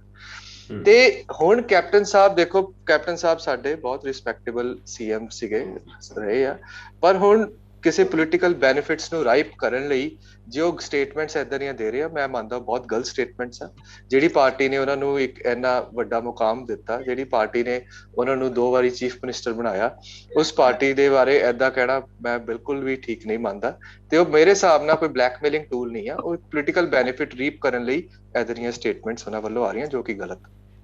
ਜੀ, ਇੱਕ ਹੋਰ ਸਵਾਲ ਮੈਂ ਇੱਥੇ ਚੀਕਾ ਜੀ ਐਡ ਕਰਨਾ ਚਾਹਾਂਗਾ ਕਿ ਇੱਥੇ ਲੋਕਾਂ ਨੂੰ ਨਾ ਕਾਂਗਰਸ ਪਾਰਟੀ ਬੜਾ ਕਨਫਿਊਜ਼ ਕਰ ਰਹੀ ਹੈ ਕਿ ਪਹਿਲਾਂ ਤਾਂ ਸਿੱਧੂ ਸਾਹਿਬ ਬੜੇ ਜੋਸ਼ ਦੇ ਨਾਲ ਅੱਗੇ ਆਉਂਦੇ ਨੇ, ਚਲੋ ਫਿਰ ਉਹਨਾਂ ਨੂੰ ਪ੍ਰਧਾਨ ਬਣਾ ਦਿੱਤਾ ਜਾਂਦਾ ਹੈ, ਬਾਅਦ 'ਚੋਂ ਫਿਰ CM ਬਦਲੇ ਜਾਂਦੇ ਨੇ, ਕਾਫੀ ਲੋਕਾਂ ਨੇ ਸੋਚਿਆ ਕਿ ਸ਼ਾਇਦ ਉਹਨਾਂ ਨੂੰ ਬਣਾਉਣਗੇ, ਪਰ ਫਿਰ ਬਾਅਦ 'ਚੋਂ ਚਿਹਰੇ ਦੀ ਰਾਜਨੀਤੀ ਖੇਡੀ ਗਈ, ਚੰਨੀ ਸਾਹਿਬ ਨੂੰ ਅੱਗੇ ਲਿਆਂਦਾ ਗਿਆ। ਪਰ ਚੰਨੀ ਸਾਹਿਬ ਦੇ ਹੁਣ ਜਿਹੜੇ ਬੈਕ ਟੂ ਬੈਕ ਜਿਹੜੇ ਡਿਸੀਜਨ ਆ ਰਹੇ ਨੇ, ਚਾਹੇ ਬਿਜਲੀ ਵਾਲੀ ਗੱਲ ਹੋਵੇ, ਚਾਹੇ ਆਪਾਂ ਜਿਹੜਾ 11% DA ਤੇ ਇਨਕਰੀਮੈਂਟ ਕਰ ਦਿੱਤਾ, ਜਾਂ ਹੋਰ ਵੀ ਜਿਹੜੇ ਅਨਾਉਂਸਮੈਂਟਾਂ ਨੇ, ਹੁਣ ਉਸ ਅਨਾਉਂਸਮੈਂਟਾਂ ਦੇ ਚੱਲਦੇ ਲੋਕਾਂ ਦੇ ਮਨਾਂ ਵਿੱਚ ਕਿਤੇ ਨਾ ਕਿਤੇ ਚੰਨੀ ਸਾਹਿਬ ਦੀ ਜਿਹੜੀ ਗੁੱਡ ਇਮੇਜ ਬਣ ਰਹੀ ਹੈ, ਪਰ ਜਿਸ ਦੇ ਚੱਲਦੇ ਸਿੱਧੂ ਸਾਹਿਬ ਦੇ ਵਿੱਚ ਦੋਵਾਂ ਦੇ ਵਿੱਚ ਖਾਰ ਦੇਖਣ ਨੂੰ ਮਿਲ ਰਹੀ ਹੈ। ਹੁਣ ਲੋਕੀ ਕਨਫਿਊਜ਼ ਹੋ ਰਹੇ ਨੇ ਕਿ ਬਈ ਆਉਣ ਵਾਲੇ ਇਲੈਕਸ਼ਨਾਂ ਦੇ ਵਿੱਚ ਕੌਣ ਮੁੱਖ ਮੰਤਰੀ ਦਾ ਚਿਹਰਾ ਹੋਏਗਾ? ਚੰਨੀ ਸਾਹਿਬ ਜੋ ਕਿ ਆਲਰੇਡੀ ਅੱਜ ਕੱਲ੍ਹ ਵਧੀਆ ਕੰਮ ਕਰ ਰਹੇ ਨੇ, ਡਿਸੀਜਨ ਵਧੀਆ ਲੈ ਰਹੇ ਨੇ, ਜਾਂ ਫਿਰ ਸਿੱਧੂ ਸਾਹਿਬ ਜਿਹੜੇ ਹਾਲੇ ਤੱਕ ਕਿਸੇ ਵੀ ਜਦੋਂ ਉਹਨਾਂ ਨੂੰ ਕੋਈ ਵੱਡੀ ਪਾਵਰ ਦਿੱਤੀ ਜਾਂਦੀ ਹੈ ਤਾਂ ਉਹ ਉਸ ਨੂੰ ਹਾਲੇ ਤੱਕ ਸਹੀ ਤਰ੍ਹਾਂ ਨਿਭਾ ਨਹੀਂ ਪਾਏ, ਸਹੀ ਤਰ੍ਹਾਂ ਪੇਸ਼ ਨਹੀਂ ਕਰ ਪਾਏ, ਪਰ ਲੋਕੀ ਕਿਤੇ ਨਾ ਕਿਤੇ ਸਿੱਧੂ ਸਾਹਿਬ ਨੂੰ ਵੀ ਚਾਹੁੰਦੇ ਨੇ। ਸੋ ਕੀ ਕਨਫਿਊਜ਼ਨ ਜਿਹੜੀ ਹੈ ਲੋਕਾਂ ਦੀ ਦੂਰ ਹੋਵੇਗੀ? ਕੀ ਕਾਂਗਰਸ ਪਾਰਟੀ ਦੱਸੇਗੀ ਕਿ 2022 ਦੇ ਚੋਣਾਂ ਦੇ ਵਿੱਚ ਮੁੱਖ ਮੰਤਰੀ ਚਿਹਰਾ ਕੌਣ ਹੋਏਗਾ? ਦੇਖੋ ਜੀ, ਕਾਂਗਰਸ ਪਾਰਟੀ ਬਿਲਕੁਲ ਦੱਸੇਗੀ ਕਿ who would be the CM candidate in the forthcoming elections। ਨਾਲੇ ਜਿਹੜੀ ਰਹੀ ਗੱਲ ਆ ਕਿ ਹਾਂਜੀ ਚੰਨੀ ਸਾਹਿਬ ਬਿਲਕੁਲ ਆਪਣੀ ਕ੍ਰੈਡੀਬਿਲਿਟੀ ਨੂੰ ਬਹੁਤ ਵਧੀਆ ਢੰਗ ਨਾਲ ਪ੍ਰੂਵ ਕਰ ਰਹੇ ਆ ਅਤੇ ਲੋਕਾਂ ਦੇ ਦਿਲਾਂ ਵਿੱਚ ਇੱਕ ਬਹੁਤ ਘੱਟ ਟਾਈਮ ਵਿੱਚ ਉਹ ਬਹੁਤ ਵਧੀਆ ਜਗ੍ਹਾ ਬਣਾ ਚੁੱਕੇ ਆ। S for S Sidhu ji is concerned, Sidhu ji is the president of the party। ਜਿੱਥੇ ਉਹਨਾਂ ਨੂੰ ਲੱਗੇ ਕਿ ਪਾਰਟੀ ਹੋਰ ਇੰਪਰੂਵਮੈਂਟ ਕਰ ਸਕਦੀ ਆ, ਪਾਰਟੀ 'ਚ ਕਮੀਆਂ, ਪਾਰਟੀ ਨੂੰ ਆਪਾਂ ਇਸ ਲੈਵਲ ਤੇ ਲੈ ਕੇ ਜਾਣਾ, ਸਿੱਧੂ ਸਾਹਿਬ ਬਿਆਨ ਦੇ ਰਹੇ, that is our internal democracy. ਤੇ ਉਹਦੇ ਵਿੱਚ ਕੈਂਡੀਡੇਟ ਅਗਲਾ CM ਦਾ ਕੌਣ ਹੋਊਗਾ, ਉਹ ਜਨਹਿਤ, ਲੋਕਾਂ ਦਾ ਕੀ, ਲੋਕਾਂ ਦੀਆਂ ਫੀਲਿੰਗਸ ਨੂੰ ਮੱਦੇਨਜ਼ਰ ਰੱਖ ਕੇ ਪਾਰਟੀ ਦੀ ਇੰਟਰਨਲ ਡੈਮੋਕ੍ਰੇਸੀ 'ਚ ਫਾਇਦਾ ਹੋ ਕੇ ਇਟ ਵਿਲ ਬੀ ਪ੍ਰੋਜੈਕਟਡ। ਪਰ ਮੇਰੇ ਹਿਸਾਬ ਨਾਲ ਚੰਨੀ ਸਾਹਿਬ ਇਸ ਵੇਲੇ is the one who can be projected as the next CM because Channi ਸਾਹਿਬ ਦਾ ਵਾਕਈ ਇੱਕ ਆਮ ਲੋਕਾਂ ਨਾਲ ਬਹੁਤ ਅੱਛਾ ਕਨੈਕਟ ਬਣ ਰਿਹਾ। ਜੀ। ਸੋ ਲੋਕ ਵੀ ਸ਼ਾਇਦ ਇਹੀ ਚਾਹੁੰਦੇ ਨੇ ਕਿ ਹਾਂ ਵੀ ਜਿਹੜੇ ਇੱਕ ਵਧੀਆ ਬੁਲਾਰਾ, ਇੱਕ ਵਧੀਆ ਇਨਸਾਨ ਜਿਹੜਾ ਕੰਮ ਕਰ ਰਿਹਾ ਉਹਨੂੰ ਹੀ ਅੱਗੇ ਮੌਕਾ ਮਿਲੇ ਤੇ ਉਹਨੂੰ ਹੀ ਅਗਲੇ ਵੋਟ ਪਾਉਣ, ਕਿਉਂਕਿ ਇਹ ਨਾ ਹੋ ਜਾਏ ਕਿ ਬਾਅਦ ਚੋਂ ਇੱਕ ਵੱਖਰਾ ਬੰਦਾ, ਇੱਕ ਵੱਖਰਾ ਨਾਮ ਜਿਹੜਾ ਹੈ ਸਾਹਮਣੇ ਲਿਆਤਾ ਜਾਵੇ ਕਿ ਲੋ ਜੀ ਆ ਤੁਹਾਡੇ ਨਵੇਂ ਮੁੱਖ ਮੰਤਰੀ ਹੋਣਗੇ, ਸੋ ਲੋਕਾਂ ਨੂੰ ਧੋਖਾ ਜਿਹੜਾ ਹੈ ਉਹ ਨਾ ਮਿਲੇ। ਸੋ ਡਿਬੇਟ ਚੱਲਦੀ ਰਹੇਗੀ, ਗੱਲਾਂ ਬਾਤਾਂ ਚੱਲਦੀਆਂ ਰਹਿਣਗੀਆਂ। ਫਿਲਹਾਲ ਵੇਲਾ 'ਚ ਇੱਕ ਛੋਟੀ ਜਿਹੀ ਬ੍ਰੇਕ ਦਾ। ਬ੍ਰੇਕ ਤੋਂ ਬਾਅਦ ਸਵਾਗਤ ਹੈ ਜੀ ਪ੍ਰੋਗਰਾਮ ਇਲੈਕਸ਼ਨ ਆਰ ਦੇ ਵਿੱਚ। ਸੋ ਹੁਣ ਮੈਂ ਅਗਲਾ ਸਵਾਲ ਸਭ ਤੋਂ ਪਹਿਲਾਂ ਪੁੱਛਾਂਗਾ ਕਸ਼ਮੀਰ ਸਿੰਘ ਮੱਲੀ ਹੋਣਾ ਤੋਂ, ਕਿਉਂਕਿ ਦੋ ਤਿੰਨ ਗੱਲਾਂ ਜਿਹੜੀ ਤੁਹਾਡੀ ਪਾਰਟੀ ਨੇ ਜਿਹੜੀ ਗਰੰਟੀਆਂ ਜਿਹੜੀ ਦੇਣ ਦੀ ਕੋਸ਼ਿਸ਼ ਕੀਤੀ ਹੈ, ਚਾਹੇ ਬਿਜਲੀ ਦੀ ਗੱਲ ਹੋਵੇ ਜਾਂ ਫਿਰ ਜਿਹੜੀ ਹੋਰ ਜਿਹੜੀ ਤੁਸੀਂ ਵਾਅਦੇ ਕੀਤੇ ਨੇ।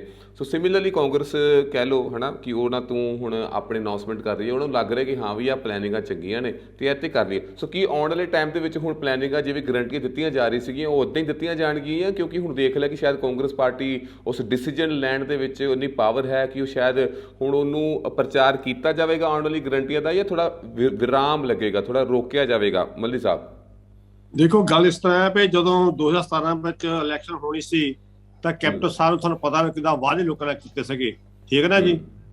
ਤੇ ਜਿਹੜੀ ਸਾਡੀ ਆਮ ਆਦਮੀ ਪਾਰਟੀ ਹੈਗੀ ਆ, ਦਿੱਲੀ ਬੈਜ ਤੀਜੀ ਵਾਰ ਜਿਹੜੀ ਉਹਦੀ ਸਰਕਾਰ ਬਣੀ ਹੈਗੀ ਆਮ ਆਦਮੀ ਪਾਰਟੀ ਦੀ, ਕਿਉਂਕਿ ਲੋਕਾਂ ਨੇ ਫਤਵਾ ਦਿੱਤਾ ਹੈਗਾ ਆਮ ਆਦਮੀ ਪਾਰਟੀ ਤੀਜੀ ਵਾਰ। ਸੋ ਦਿੱਲੀ ਵਿੱਚ ਜਿਹੜਾ ਸਾਡੇ ਮੈਨੀਫੈਸਟੋ ਸੀਗੇ ਜਾਰੀ ਕੀਤੇ ਜੀ, ਉਹਨਾਂ ਮੁਤਾਬਕ ਜਿਹੜਾ ਵੀ ਵਾਅਦਾ ਕੀਤਾ ਸੀਗਾ ਸਾਰਾ 100% ਜਿਹੜਾ ਪੂਰਾ ਕੀਤਾ ਗਿਆ, 100%। ਸੋ ਇਸ ਕਰਕੇ ਅਸੀਂ ਲੋਕਾਂ ਨੂੰ ਗਰੰਟੀ ਪੰਜਾਬ ਇਸ ਕਰਕੇ ਦਿੰਦੇ ਹੈਗੇ ਆ ਕਿਉਂਕਿ ਸਾਡੇ ਵਿੱਚ ਕੈਪੈਸਿਟੀ ਹੈਗੀ ਆ, ਸਾਨੂੰ ਪਤਾ ਮੈਂ ਕਿਸ ਤਰ੍ਹਾਂ ਜਿਹੜਾ ਅਸੀਂ ਇਹ ਵਾਅਦੇ ਕਰਕੇ ਜਿਹੜੇ ਲੋਕਾਂ ਨਾਲ ਪੂਰੇ ਕਰਨੇ ਹੈਗੇ ਆ। ਇਸ ਕਰਕੇ ਸਾਡੇ ਗਰੰਟੀਜ਼ ਹੈਗੀਆਂ, ਇਹਨਾਂ ਦੇ ਵਾਅਦੇ ਹੈਗੇ ਆ, ਸਾਡੀਆਂ ਗਰੰਟੀਆਂ ਹੈਗੀਆਂ, ਅਸੀਂ ਗਰੰਟੀ ਦਿੰਦੇ ਹੈਗੇ ਆ। ਦਿੱਲੀ ਦੀ ਤਰਜ਼ ਤੇ ਪੰਜਾਬ ਵਿੱਚ ਜਿਹੜਾ ਅਸੀਂ ਮੈਨੀਫੈਸਟੋ ਜਾਰੀ ਕਰਾਂਗੇ, ਜਿਹੜਾ ਵਾਅਦਾ ਅਸੀਂ ਲੋਕਾਂ ਨਾਲ ਕਰਾਂਗੇ, 100% ਜਿਹੜਾ ਵਾਅਦਾ ਪੂਰਾ ਕੀਤਾ ਜਾਏਗਾ। ਇਸ ਕਰਕੇ ਜੇ ਸਾਡੀਆਂ ਗਰੰਟੀ ਦੇਣੀਆਂ ਹੈਗੀਆਂ ਸਕੀਮਾਂ ਸਾਰੀਆਂ ਉਹ ਕੰਟੀਨਿਊ ਰਹਿਣਗੀਆਂ ਜਦ ਤੱਕ ਇਲੈਕਸ਼ਨ ਨਹੀਂ ਹੁੰਦੀ ਹੈਗੀ ਹੈ। ਜੀ ਚਿਕਾ ਸਾਹਿਬ ਤੁਹਾਡੇ ਕੋਲ ਦੁਬਾਰਾ ਆਵਾਂਗਾ, ਕਿਉਂਕਿ ਇਸ ਵਾਰ ਦੇ ਇਲੈਕਸ਼ਨ ਹੈ ਕਾਫੀ ਜ਼ਿਆਦਾ ਸਿਰਫ ਬਿਜਲੀ ਦੇ ਆਲੇ ਦੁਆਲੇ ਘੁੰਮਦੇ ਰਹੇ। ਪਰ ਅਗਰ ਗੱਲ ਕੀਤੀ ਜਾਵੇ, ਕਿਉਂਕਿ ਕਰੋਨਾ ਦਾ ਸਮਾਂ ਅਸੀਂ ਹਲੇ ਵੀ ਹੰਢਾ ਰਹੇ ਹਾਂ, 1.5-2 ਸਾਲ ਹੋ ਗਿਆ, ਸੋ ਸਿਹਤ ਬੜਾ ਵੱਡਾ ਮੁੱਦਾ ਬਣ ਕੇ ਸਾਹਮਣੇ ਆਇਆ। ਅਤੇ ਜਿਵੇਂ ਕਿ ਰੀਸੈਂਟਲੀ ਆਮ ਆਦਮੀ ਪਾਰਟੀ ਨੇ ਅਨਾਊਂਸਮੈਂਟ ਕੀਤੀ ਕਿ ਹਾਂ ਵੀ ਉਹ ਫ੍ਰੀ ਸਿਹਤ ਜਿਹੜੀਆਂ ਸੁਵਿਧਾਵਾਂ ਹੈ ਉਹ ਦੇਵੇਗੀ। ਸੋ ਕੀ ਅਸੀਂ ਐਕਸਪੈਕਟ ਕਰਦੇ ਹਾਂ ਕਿ ਹਾਂ ਵੀ ਕਾਂਗਰਸ ਵੀ ਕੁਝ ਅਜਿਹਾ ਪਲਾਨ, ਜਾਂ ਫਿਰ ਅਕਾਲੀ ਦਲ ਤੋਂ ਵੀ ਸੇਮ ਸਵਾਲ ਪੁੱਛਾਂਗਾ ਕਿ ਸਿਹਤ ਨੂੰ ਲੈ ਕੇ ਕੋਈ ਆਉਣ ਵਾਲੇ ਸਮੇਂ ਦੇ ਵਿੱਚ ਕੋਈ ਇਹੋ ਜਿਹੀਆਂ ਜਿਹੜੀਆਂ ਘੋਸ਼ਣਾਵਾਂ, ਉਹ ਤਾਂ ਘੋਸ਼ਣਾਵਾਂ ਕਰ ਸਕਦੇ ਨੇ, ਪਰ ਕਾਂਗਰਸ ਪਾਰਟੀ ਕਿਉਂਕਿ ਇਸ ਵਕਤ ਹਲੇ ਵੀ ਮੈਂ ਕਹਿੰਦਾ ਪਾਵਰ ਵਿੱਚ 2-2.5-3 ਮਹੀਨੇ ਜਿੰਨੇ ਵੀ ਹੈ, ਉਹ ਅਜਿਹਾ ਡਿਸੀਜਨ ਲੈ ਸਕਦੀ ਕਿ ਹਾਂ ਵੀ ਲੋਕਾਂ ਨੂੰ ਜਿਹੜੀ ਸਿਹਤ ਪੱਖੀ ਇੱਕ ਵੱਡੀ ਜਿਹੜੀ ਸੁਵਿਧਾ ਹੈ, ਜਿਹੜੀ ਵੱਡਾ ਇੱਕ ਜਿਹੜਾ ਰਾਹਤ ਜਿਹੜੀ ਹੈ ਪ੍ਰਦਾਨ ਕੀਤੀ ਜਾ ਸਕਦੀ। ਕਿਉਂਕਿ ਬਿਜਲੀ ਦਾ ਮੁੱਦਾ ਕਾਫੀ ਹੋ ਗਿਆ, ਚਲੋ ਰਿਆਇਤ ਮਿਲ ਗਈ ਜਾਂ ਫੈਸਲਾ ਆ ਗਿਆ, ਚੰਗੀ ਗੱਲ ਆ, ਪਰ ਮੁੱਦੇ ਹੋਰ ਵੀ ਨੇ। ਮੁੱਦੇ ਸਿਹਤ ਦਾ ਮੁੱਦਾ ਉਹ ਸਾਰੇ ਮੁੱਦਿਆਂ ਵਿੱਚੋਂ ਇੱਕ ਵੱਡਾ ਮੁੱਦਾ ਹੈ। ਕੀ ਕਹਿੰਦੇ ਹੋ ਕਰਨਜੋਤ ਜੀ? ਦੇਖੋ ਜੀ ਮੋਹਿਤ ਜੀ, ਤੁਹਾਨੂੰ ਸ਼ਾਇਦ ਮੈਂ ਲਾਸਟ ਡਿਬੇਟ 'ਚ ਵੀ ਇਹ ਗੱਲ ਬਾਰੇ ਦੱਸਿਆ ਸੀ ਕਿ ਪੰਜਾਬ ਸਰਕਾਰ ਨੇ ਸਿਹਤ ਬੀਮਾ ਯੋਜਨਾ ਕਾਰਡ ਇਸ਼ੂ ਕੀਤੇ ਹੋਏ ਆ ਅਤੇ 5 ਲੱਖ ਤੱਕ ਦਾ ਬੀਮਾ, ਜਿਹਦੇ ਵਿੱਚ ਹਰ ਪੰਜਾਬ ਦਾ ਹਰ ਇੱਕ ਵਾਸੀ ਅਗਰ ਉਹ ਕਾਰਡ ਅਪਲਾਈ ਕਰਕੇ ਕਾਰਡ ਲੈਂਦਾ ਤਾਂ ਪ੍ਰਾਈਵੇਟ ਹਸਪੀਟਲ ਦੇ ਨਾਲ ਗਵਰਨਮੈਂਟ ਹਸਪੀਟਲ ਵਿੱਚ ਵੀ ਉਹਨੂੰ 5 ਲੱਖ ਤੱਕ ਦਾ ਮੈਡੀਕਲ ਕਲੇਮ ਉਹਨੂੰ ਦਿੱਤਾ ਜਾਂਦਾ ਹੈ। ਤੇ ਇਸ ਲਈ ਪੰਜਾਬ ਆਲਰੇਡੀ ਉਸ ਤਰਜ਼ ਤੇ ਚੱਲ ਰਿਹਾ ਹੈ ਤੇ ਆਲਰੇਡੀ ਇਹ ਚੀਜ਼ਾਂ ਪੰਜਾਬ ਗਵਰਨਮੈਂਟ ਵੱਲੋਂ ਲੋਕਾਂ ਨੂੰ ਪ੍ਰੋਵਾਈਡ ਕੀਤੀਆਂ ਜਾ ਰਹੀਆਂ ਹਨ। ਉਹਨਾਂ ਦੀ ਤਾਂ ਕਾਫੀ ਪੁਆਇੰਟ ਹੈ ਕਿ ਹਾਂ ਵੀ ਜਿਵੇਂ ਐਕਸੀਡੈਂਟਲ ਕੇਸ ਦੇ ਵਿੱਚ ਨੀਅਰ ਬਾਏ ਜਿਹੜਾ ਵੀ, ਕਿਉਂਕਿ ਜਿਹੜੀ ਤੁਹਾਡੀਆਂ ਸੁਵਿਧਾਵਾਂ ਜਿਹੜੀ ਦਿੱਤੀਆਂ ਜਾ ਰਹੀਆਂ ਨੇ ਉਹ ਫਿਰ ਵੀ ਕਿਤੇ ਨਾ ਕਿਤੇ ਲਿਮਿਟਡ ਜਾਂ ਉਹਦੇ ਵਿੱਚ ਇੱਕ ਸਬ ਡਿਵੀਜ਼ਨ ਕੀਤੀ ਗਈ ਹੈ ਕਿ ਹਾਂ ਜੀ ਆਹ ਕੇਸ ਆ ਤੁਸੀਂ ਸਰਕਾਰੀ ਜਾਓ, ਜੀ ਆਹ ਕੇਸ ਤੁਸੀਂ ਪ੍ਰਾਈਵੇਟ ਜਾਓ। But on the support patient ਜਿਹੜਾ ਹੈ ਖੱਜਲ ਖੁਆਰ ਹੁੰਦਾ ਹੈ। ਅਗਰ ਮੈਂ ਗਰਾਊਂਡ ਲੈਵਲ ਦੀ ਗੱਲ ਕਰਾਂ ਤਾਂ ਉਹ ਪਰੇਸ਼ਾਨੀਆਂ ਆਉਂਦੀਆਂ ਨੇ, ਅਤੇ ਉਸ ਪਰੇਸ਼ਾਨੀ ਨੂੰ ਜਾਂ ਥੋੜ੍ਹਾ ਸਟ੍ਰੀਮਲਾਈਨ ਕੀਤਾ ਜਾਵੇ, ਥੋੜ੍ਹੀਆਂ ਹੋਰ ਉਹਦੇ ਵਿੱਚ ਆਪਰੇਸ਼ਨਸ ਲਗਾਏ ਜਾਣ ਤਾਂ ਜੋ ਲੋਕਾਂ ਨੂੰ ਖੱਜਲ ਖੁਆਰ ਨਾ ਹੋਣਾ ਪਵੇ। ਮੋਹਿਤ ਜੀ, ਖੱਜਲ ਖਵਾਰ ਤੁਹਾਡੀ ਗੱਲ ਨਾਲ ਮੈਂ ਹੁਣ ਸਹਿਮਤ ਵੀ ਹਾਂ। ਖੱਜਲ ਖਵਾਰ ਬੰਦਾ ਉਦੋਂ ਹੁੰਦਾ when there is a lack of knowledge, you don't know the procedure, ਕਿੱਦਾਂ ਕੰਮ ਕਰਨਾ, ਕਿੱਦਾਂ ਹੋਣਾ ਚਾਹੀਦਾ। ਇਸ ਚੀਜ਼ ਨੂੰ ਸਰਕਾਰ ਨੂੰ ਖੁੱਲੇ ਢੰਗ ਨਾਲ ਦੱਸਣਾ ਚਾਹੀਦਾ ਕਿ ਹਾਊ ਬੈਨੀਫਿਟਸ ਕੈਨ ਬੀ ਅਵੇਲਡ। ਇਹ ਗੱਲ ਤੇ ਅਸੀਂ ਤੁਹਾਡੀ ਗੌਰ ਵੀ ਕਰਾਂਗੇ, ਉੱਪਰ ਤੱਕ ਇਹਨੂੰ ਮੈਂ ਪਹੁੰਚਾਊਂਗਾ ਵੀ। ਪਰ ਹਾਂ, ਜਿੱਥੇ ਤੱਕ ਮੈਡੀਕਲ ਫੈਸਿਲਿਟੀਜ਼ ਮੁਹੱਈਆ ਕਰਨ ਦੀ ਗੱਲ ਹੈ, ਸਿਹਤ ਬੀਮਾ ਕਾਰਡ 5 ਲੱਖ ਤੱਕ ਦਾ ਮੈਡੀਕਲ ਕਲੇਮ, ਚਾਹੇ ਕੋਈ ਬਿਮਾਰੀ ਹੋਵੇ, ਚਾਹੇ ਕੋਈ ਐਕਸੀਡੈਂਟ ਹੋਵੇ, ਚਾਹੇ ਕੋਈ ਕੁਛ ਵੀ ਹੋਵੇ, ਉਹਦੇ ਮੈਡੀਕਲ ਰਿਲੇਟਡ ਉਹਨੂੰ ਪੂਰਾ ਕੰਪਨਸੇਟ ਕਰਦਾ। ਪਰ ਹਾਂ, ਜਿੱਥੇ ਤੱਕ ਅਵੇਅਰਨੈਸ ਦੀ ਗੱਲ ਆ, ਉਹਦੇ ਵਿੱਚ ਮੈਂ ਆਪ ਖੁਦ ਫੀਲ ਕਰ ਰਿਹਾ ਕਿ ਸਾਨੂੰ ਉਹਦੇ ਵਿੱਚ ਹੋਰ ਲੋਕਾਂ ਨੂੰ ਅਵੇਅਰ ਕਰਨਾ ਚਾਹੀਦਾ and we will do it. ਜੀ ਇੱਕ ਹੋਰ ਮੈਂ ਸਵਾਲ ਇੱਥੇ ਐਡ ਕਰਾਂਗਾ ਕਿ ਜਦੋਂ ਆਪਣੇ ਕੈਪਟਨ ਸਾਹਿਬ ਜਦੋਂ ਸੀਗੇ ਲਾਸਟ 2-3 ਮਹੀਨੇ ਪਹਿਲਾਂ, ਉਹਨਾਂ ਨੇ ਨਾ ਇੱਕ ਅਨਾਊਂਸਮੈਂਟ ਕੀਤੀ ਸੀਗੀ ਕਿ ਰਹਿੰਦੇ 6 ਮਹੀਨਿਆਂ ਦੇ ਵਿੱਚ ਉਹ ਨਾ 1 ਲੱਖ ਸਰਕਾਰੀ ਨੌਕਰੀਆਂ ਜਿਹੜੀਆਂ ਨੇ ਉਹ ਦੇਣਗੇ। ਉਹ ਚਲੇ ਗਏ, ਪਰ ਉਹ ਜਿਹੜਾ ਲੋਕਾਂ ਦੇ ਜਿਹੜੇ ਦਿਲਾਂ ਦੇ ਵਿੱਚ ਦਿਮਾਗ ਦੇ ਵਿੱਚ ਜਿਹੜੀ ਉਮੀਦ ਜਗਾਈ ਸੀ ਉਹ ਹੁਣ ਜਿਹੜੇ ਚੰਨੀ ਸਾਹਿਬ ਨੇ ਉਹ ਵੀ ਕਹਿੰਦੇ ਨੇ ਕਿ ਮੈਂ ਲੱਖ ਕੀ 2 ਲੱਖ ਨੌਕਰੀਆਂ ਦੇਵਾਂਗਾ। ਪਰ ਕੀ ਹੁਣ ਉਹ ਨੌਕਰੀਆਂ ਫਿਰ ਉਦੋਂ ਦਿੱਤੀਆਂ ਜਾਣਗੀਆਂ ਜਦੋਂ ਵੀ ਦੁਬਾਰਾ ਸਰਕਾਰ ਬਣੇਗੀ, ਜਾਂ ਹਾਲੇ ਵੀ ਆਪਾਂ ਕਹਿ ਸਕਦੇ ਕਿ ਵੱਡੀ ਗਿਣਤੀ ਦੇ ਵਿੱਚ ਜਿਹੜੀਆਂ ਨੇ ਨੌਕਰੀਆਂ ਕੱਢੀਆਂ ਜਾਣਗੀਆਂ? ਨੋ ਡਾਊਟ ਹਾਲੇ ਨਿਕਲ ਰਹੀਆਂ ਪਰ ਬੜੀ ਘੱਟ ਗਿਣਤੀ ਵਿੱਚ ਨੇ, ਉਸ ਦੇ ਕੰਪੈਰੀਜ਼ਨਲੀ ਸਿਰਫ 10 ਜਾਂ 20% ਜਿਹੜੀਆਂ ਹੈ ਨੌਕਰੀਆਂ ਨਿਕਲ ਰਹੀਆਂ, ਜਦ ਕਿ ਵਾਅਦੇ ਵੱਡੇ ਨੇ ਤੇ ਜਿਹੜੀ ਹਕੀਕਤ ਹੈ ਉਹ ਛੋਟੇ ਪਰਸੈਂਟ ਤੇ ਹੋ ਰਹੀ ਹੈ। ਦੇਖੋ ਸਰ, ਨੌਕਰੀਆਂ ਪੰਜਾਬ ਸਰਕਾਰ ਜਦੋਂ ਤੋਂ ਹੀ ਪਾਵਰ 'ਚ ਇਸ ਵਾਰੀ ਪਾਵਰ 'ਚ ਆਈ ਹੈ, ਨੌਕਰੀਆਂ ਦੀ ਨਿਯੁਕਤੀਆਂ ਹੁੰਦੀਆਂ ਰਹੀਆਂ, ਚਾਹੇ ਉਹ ਛੋਟੇ ਸਕੇਲ ਤੇ ਹੋਣ ਚਾਹੇ ਉਹ ਵੱਡੇ ਸਕੇਲ ਤੇ ਹੋਣ।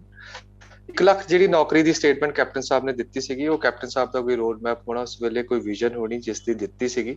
ਚਲੋ ਜੇ ਹੁਣ ਇੱਥੇ ਸਾਡੀ ਕਾਂਗਰਸ ਪਾਰਟੀ ਵਿੱਚ ਨਹੀਂ ਰਹੇ ਤਾਂ ਉਹਦਾ ਪਾਰਟੀ ਜਿਹੜੀ ਹੁਣ ਉਹਦੇ ਜਿਹੜੇ ਅਗਲੇ ਸੀਐਮ ਸਾਹਿਬ ਆਏ ਆ ਉਹਨੂੰ ਕਿੱਦਾਂ ਇਨੀਸ਼ੀਏਟ ਕਰਦੇ, ਕਿਉਂਕਿ ਜਿਹੜੀ ਉਸ ਵੇਲੇ ਸਟੇਟਮੈਂਟ ਸੀ ਉਹਨਾਂ ਨੇ ਬਤੌਰ ਕਾਂਗਰਸ ਪਾਰਟੀ ਦੇ ਦਿੱਤੀ ਸੀ, ਬਤੌਰ ਕੈਪਟਨ ਨਹੀਂ ਦਿੱਤੀ ਸੀਗੀ, ਬਤੌਰ ਸੀਐਮ ਦਿੱਤੀ ਸੀ।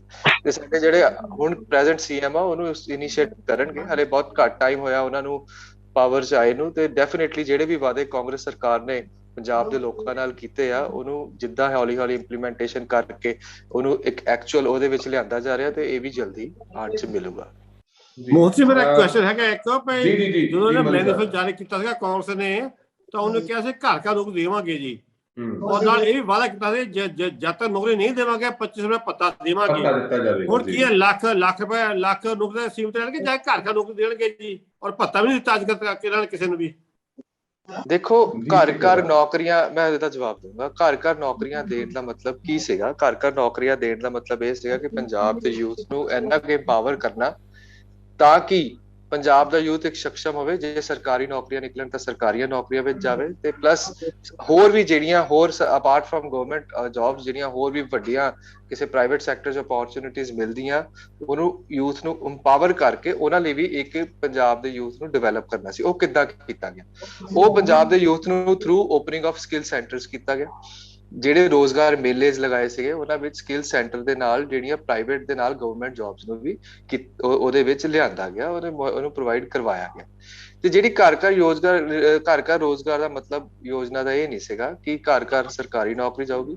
ਘਰ ਘਰ ਰੋਜ਼ਗਾਰ ਦਾ ਮਤਲਬ ਇਹ ਸੀਗਾ ਕਿ ਪੰਜਾਬ ਦਾ ਇੱਕ ਰੋਜ਼ਗਾਰੀ ਚ ਕਿਹਾ ਘਰ ਘਰ ਨੌਕਰੀ ਦੇਵਾਂਗੇ। ਮੱਲੀ ਸਾਹਿਬ ਮੇਰੀ ਪਲੀਜ਼ ਲੈਟ ਮੀ ਕੰਪਲੀਟ। ਤੇ ਘਰ ਘਰ ਰੋਜ਼ਗਾਰ ਯੋਜਨਾ ਦਾ ਮਤਲਬ ਇਹ ਸੀਗਾ that every youth would be empowered to the extent ਜਿਹੜੀਆਂ ਫੈਸਿਲਿਟੀਜ਼ ਗਵਰਨਮੈਂਟ ਦਿੰਦੀਆਂ ਸਕਿੱਲ ਸੈਂਟਰਸ ਦੇ ਸ਼ੇਪ ਵਿੱਚ, ਐਜੂਕੇਸ਼ਨ ਇੰਸਟੀਟਿਊਟ ਦੇ ਸ਼ੇਪ, ਤਾਂ ਕਿ ਪੰਜਾਬ ਦਾ ਜਿਹੜਾ ਯੂਥ ਹੈ ਇਟ ਸ਼ੁੱਡ ਬੀ ਇੰਪਾਵਰਡ। ਸਰਕਾਰੀ ਨੌਕਰੀਆਂ ਲਈ ਵੀ ਪ੍ਰਾਈਵੇਟ ਨੌਕਰੀਆਂ ਲਈ ਵੀ ਕੋਈ ਵੀ ਪੰਜਾਬ 'ਚ ਅਪੋਰਚੁਨਿਟੀ ਆਉਂਦੀ ਹੈ, ਹੀ ਸ਼ੁੱਡ ਬੀ ਸਕਸ਼ਮ enough to avail that opportunity. this was the vision behind ਘਰ ਘਰ ਯੋਜਨਾ ਸਕੀਮ। ਤੇ ਕਾਫੀ ਹੱਦ ਤੱਕ ਨੌਕਰੀਆਂ ਵਾਲਾ ਪੂਰਾ ਹੋ ਗਿਆ। ਫਿਰ ਚਲੋ ਆਪਾਂ ਇਹ ਵੀ ਮੰਨ ਲਈਏ ਪ੍ਰਾਈਵੇਟ ਸੈਕਟਰ ਵਿੱਚ ਨੌਕਰੀਆਂ ਦਿੱਤੀਆਂ ਜਾਣਗੀਆਂ, ਪਰ ਕੀ ਉਹ ਪ੍ਰਾਈਵੇਟ ਸੈਕਟਰ ਦੇ ਵਿੱਚ ਨੌਕਰੀਆਂ ਸਾਰੇ ਨੌਜਵਾਨਾਂ ਨੂੰ ਮਿਲ ਗਈਆਂ? ਕੀ ਉਹਨਾਂ ਨੂੰ ਬੇਰੁਜ਼ਗਾਰੀ ਭੱਤਾ ਦਿੱਤਾ ਜਾ ਰਿਹਾ ਹੈ? ਜੇ ਨਹੀਂ ਦਿੱਤਾ ਜਾ ਰਿਹਾ ਤਾਂ ਕਿਉਂ ਨਹੀਂ ਦਿੱਤਾ ਜਾ ਰਿਹਾ? ਜਿਹੜਾ ਉਹਨਾਂ ਦਾ ਇੰਨੇ ਚਿਰ ਦਾ ਬਕਾਇਆ ਖੜਾ ਹੈ, ਜੇਕਰ ਅਸੀਂ ਲੋਕਾਂ ਦੇ ਬਿੱਲ ਮਾਫ ਕਰਨ ਵਾਸਤੇ ਸਾਡੇ ਕੋਲ ਫੰਡ ਆ ਸਕਦੇ ਹੈ, ਜੇਕਰ ਸਾਡੇ ਕੋਲੇ ਅੱਜ ਸਾਡੇ ਖਜ਼ਾਨੇ ਭਰੇ ਹੋਏ ਹੈ, ਤਾਂ ਉਹਨਾਂ ਨੌਜਵਾਨਾਂ ਨੂੰ ਪਿਛਲੇ ਜਿਹੜਾ 4.5 ਸਾਲ ਦਾ ਉਹਨਾਂ ਦਾ ਪੱਤਾ ਖੜਾ ਹੈ ਉਹ ਉਹਨਾਂ ਨੂੰ ਰਿਲੀਜ਼ ਕਰ ਦਿੱਤਾ ਜਾਵੇ। ਜੇਕਰ ਨੌਕਰੀਆਂ ਦਿੱਤੀਆਂ ਗਈਆਂ ਤਾਂ ਉਹਨਾਂ ਦੀ ਡਾਟਾ ਦਿੱਤਾ ਹੈ ਵੀ ਕਿੰਨੇ ਬੰਦੇ ਨੂੰ ਨੌਕਰੀਆਂ ਦੇ ਦਿੱਤੀਆਂ ਗਈਆਂ, ਕਿੰਨੇ ਬੰਦੇ ਇਸ ਵੇਲੇ ਉੱਥੇ ਜੁਆਇਨ ਕਰਕੇ ਆਪਦਾ ਨੌਕਰੀ ਕਰ ਰਹੇ ਨੇ। ਕੋਈ ਨਹੀਂ, ਡੇਟਾ ਦੇ ਦੇ ਨੇ ਮੋਹਿਤ ਜੀ। ਤੁਸੀਂ ਨੈਕਸਟ ਡਿਬੇਟ ਇੱਥੇ ਰੱਖ ਲਓ। I will be happy to provide the data। ਦੂਜੀ ਗੱਲ ਇਹ ਵੀ ਹੈਗੀ ਆ, ਜਿਹੜੇ ਪ੍ਰਾਈਵੇਟ ਸੈਕਟਰ ਦੀ ਗੱਲ ਕਰਦੇ ਨੇ ਨਾ ਚਿੱਕਾ ਸਾਹਿਬ, ਪ੍ਰਾਈਵੇਟ ਸੈਕਟਰ ਦੇ ਆਪਣੇ ਆਪ ਨੌਕਰੀਆਂ ਦੇਣੀ ਹੈਗੀ, ਸਰਕਾਰ ਦਾ ਕੀ ਪਾਰਟ ਪਲੇ ਹੈਗਾ ਜੀ? ਉਹਦਾ ਲੋਕਾਂ ਸਰਕਾਰ ਦਾ ਹੈਗੇ ਆ, ਜਿਹੜੇ ਸਰਕਾਰ ਦਾ ਐਕਚੁਅਲੀ ਜਿਹੜੇ ਪ੍ਰਾਈਵੇਟ ਸੈਕਟਰ ਹੁੰਦੇ ਹੈਗੇ ਆ ਉਹ ਤਾਂ ਉਹਨਾਂ ਨੇ ਆਪਣੇ ਜਿਹੜੀਆਂ ਨੌਕਰੀਆਂ, ਸਰਕਾਰ ਦਾ ਕੋਈ ਕਿਸੇ ਤਰ੍ਹਾਂ ਹਿੱਸਾ ਨਹੀਂ ਹੁੰਦਾ ਹੈਗਾ। ਮਲੀ ਸਾਹਿਬ, ਪ੍ਰਾਈਵੇਟ ਸੈਕਟਰ ਲਿਆਂਦਾ ਕੌਣ ਆ? ਮੈਮੋਰੈਂਡਮ ਆਫ ਅੰਡਰਸਟੈਂਡਿੰਗ ਇਹ ਗੱਲ ਨਹੀਂ ਹੈਗੀ ਪ੍ਰਾਈਵੇਟ ਸੈਕਟਰ ਦੀ ਨੌਕਰੀ ਦੇ, ਤੁਹਾਡਾ ਕੋਈ ਪਾਰਟ ਪਲੇ ਨਹੀਂ ਕਿਸੇ ਤਰ੍ਹਾਂ ਦਾ ਵੀ। ਤਾਂ ਉਹੀ ਗੱਲ ਹੋ ਗਈ ਜਿਵੇਂ ਪ੍ਰਾਈਮ ਮਿਨਿਸਟਰ ਸਾਹਿਬ ਕਹਿੰਦੇ ਨੇ ਕਿ ਹਾਂ ਵੀ ਪਕੌੜੇ ਤਲਣਾ ਵੀ ਇੱਕ ਤਰ੍ਹਾਂ ਦਾ ਰੋਜ਼ਗਾਰ ਹੈ, ਪਕੌੜੇ ਤਲਣਾ ਵੀ ਇੱਕ ਤਰ੍ਹਾਂ ਦੀ ਨੌਕਰੀ ਹੈ।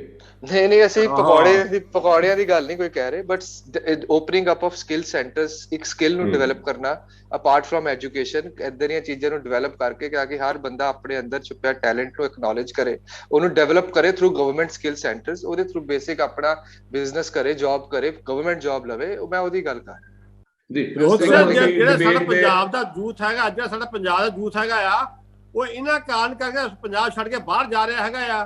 ਕੋਈ ਵੀ ਜਿਹੜਾ ਬੱਚਾ ਹੈਗਾ ਆ +2 ਕਰਨ ਤੋਂ ਬਾਅਦ ਆਈਲੈਟਸ ਕਰਦਾ, ਚੱਲ ਬਾਹਰ ਭਲਾ ਅੱਜ ਕਹਿੰਦਾ ਚੱਲ ਬਾਹਰ। ਉਹਦਾ ਕਾਰਨ ਇਹ ਹੈ ਕਿਉਂਕਿ ਪੰਜਾਬ ਵਿੱਚ ਜੋਬਾਂ ਹੀ ਹੈ ਨਹੀਂ, ਕੋਈ ਓਪਰਚੁਨਿਟੀ ਹੈ ਨਹੀਂ। ਦੇਖੋ ਇਹ ਮਲੀ ਸਾਹਿਬ ਇਹ ਪੂਰੇ ਇੰਡੀਆ ਦੀ ਗੱਲ ਹੈ।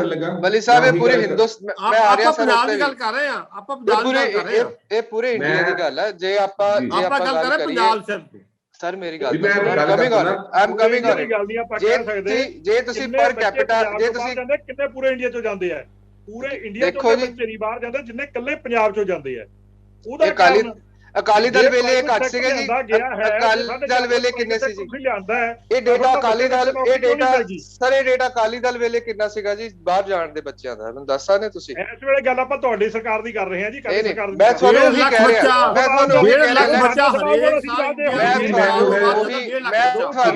ਉਹੀ ਕਹਿ ਰਿਹਾ ਸਰ। ਜੇ ਮੈਂ ਬੋਲਣਾ ਚਾਹੁੰਦਾ, ਮੈਂ ਜਵਾਬ ਦੇਣਾ ਚਾਹੁੰਦਾ ਇਸ ਗੱਲ ਦਾ।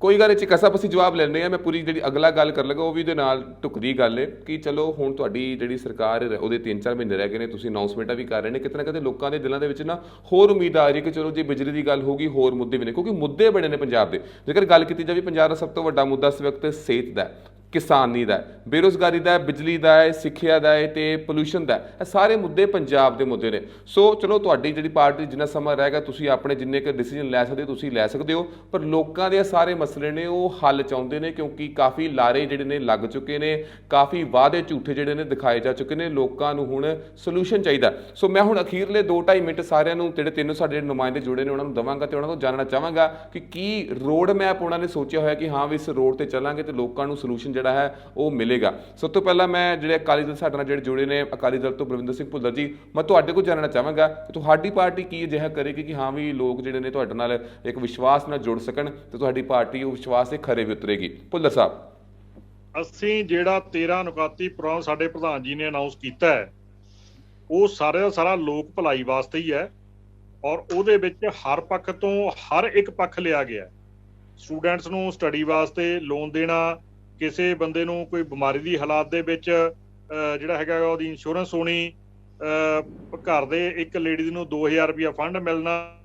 ਇਹ ਜਿਹੜੇ 13 ਸਾਡੇ ਨੁਕਤੇ ਹੈਗੇ ਉਹ 13 ਦੇ 13 ਜਿਹੜੇ ਹੈਗੇ ਉਹ ਪਬਲਿਕ ਦੀ ਭਲਾਈ ਲਈ ਹੈ, ਔਰ ਉਹ ਇਸ ਗੱਲ ਨੂੰ ਸੋਚ ਕੇ ਰੱਖੇ ਗਏ ਹੈਗੇ ਕਿਉਂਕਿ ਪਹਿਲਾਂ ਵੀ ਸਰਕਾਰਾਂ ਚਲਾਉਣ ਦਾ ਤਜਰਬਾ ਸਾਡੇ ਕੋਲੇ ਹੈਗਾ ਕਿ ਇਹਨਾਂ ਨੂੰ ਇੰਪਲੀਮੈਂਟ ਕਿਵੇਂ ਕੀਤਾ ਜਾਵੇ। ਭੁੱਲਰ ਸਾਹਿਬ, ਹੁਣੇ ਤੁਸੀਂ ਕਾਂਗਰਸ ਉੱਪਰ ਇਲਜ਼ਾਮ ਲਾ ਰਹੇ ਸੀਗੇ ਕਿ ਹਾਂ ਵੀ ਕਿੰਨੇ ਸਾਰੇ ਲੋਕ ਬਾਹਰ ਜਾ ਰਹੇ ਨੇ ਤੇ ਤੁਸੀਂ ਆਪਣੇ 13 ਨੁਕਾਇਤੀ ਪ੍ਰੋਗਰਾਮ ਦੇ ਵਿੱਚ ਇੱਕ ਪੁਆਇੰਟ ਅਜਿਹਾ ਐਡ ਕੀਤਾ ਕਿ ਜਿਹੜੇ ਲੋਕ ਬਾਹਰ ਜਾਣਾ ਚਾਹੁੰਦੇ ਨੇ ਅਸੀਂ ਉਹਨਾਂ ਨੂੰ ਫਾਈਨੈਂਸ਼ੀਅਲੀ ਉਹਨਾਂ ਦੀ ਹੈਲਪ ਕਰਾਂਗੇ। ਕਿਉਂ ਨਹੀਂ ਅਸੀਂ ਇੱਥੇ ਪੰਜਾਬ ਦੇ ਇੱਥੇ ਆਪਾਂ ਇਹੋ ਜਿਹਾ ਮਾਹੌਲ ਪੈਦਾ ਕਰਦੇ ਕਿ ਲੋਕਾਂ ਨੂੰ ਇੱਥੇ ਹੀ ਰੋਜ਼ਗਾਰ ਮਿਲੇ, ਲੋਕਾਂ ਨੂੰ ਇੱਥੇ ਹੀ ਮੈਡੀਕਲ ਸੇਵਾਵਾਂ ਮਿਲਣ ਤਾਂ ਜੋ ਲੋਕ ਬਾਹਰ ਹੀ ਨਾ ਜਾਣ। ਇਹ ਇਹਨਾਂ ਦੇ ਡਬਲ ਸਟੈਂਡਰਡਸ ਆ ਜੀ। ਇਹ ਕਹਿੰਦੇ ਵੀ ਬਿਜਲੀ ਮਾਫ ਵੀ ਨਹੀਂ ਹੋਣੀ ਚਾਹੀਦੀ, ਆਪ 0 ਤੋਂ 400 ਯੂਨਿਟ ਦਾ ਇਹਨਾਂ ਦਾ ਮੈਨੀਫੈਸਟੋ ਆ। ਇਹ ਕਹਿੰਦੇ ਲੋਕੀ ਬਾਹਰ ਨਹੀਂ ਜਾਣੇ ਚਾਹੀਦੇ, ਆਪ ਇਹ ਬਾਹਰ ਭੇਜਣ ਨੂੰ ਫਿਰਦੇ ਆ। These are the double standards of Shiromani Akali Dal and cleverly. ਇਹ ਡਬਲ ਸਟੈਂਡਰਡ ਨਹੀਂ ਹੈ ਜੀ। ਇਹ ਆਪਣਾ ਵਕੀਲ ਸਾਹਿਬ ਤੁਹਾਡੇ ਸਮਝਣ ਦੇ ਵਿੱਚ ਫਰਕ ਹੈਗਾ। ਇੱਕ ਚੀਜ਼ ਅਸੀਂ ਪਹਿਲਾਂ ਕਹਿ ਦੇਣੀ ਕਿ ਤੁਹਾਨੂੰ ਅੱਜ ਅਸੀਂ ਫ੍ਰੀ ਦੇਵਾਂਗੇ, ਇੱਕ ਬਿੱਲ ਆਉਣ ਤੋਂ ਬਾਅਦ ਇੱਕ ਭਰਾ ਦਾ ਮਾਫ ਕਰਨਾ, ਦੂਜੇ ਭਰਾ ਦਾ ਜਿਹੜਾ ਹੈਗਾ ਉਹਨੇ ਕਰਜ਼ਾ ਚੱਕ ਕੇ ਕਿਸ ਤੋਂ ਵਿਆਜ ਤੇ ਲੈ ਕੇ ਭਰਤਾ, ਉਹਦਾ ਅੱਜ ਤੱਕ ਵਿਆਜ ਭਰ ਰਿਹਾ ਹੈ।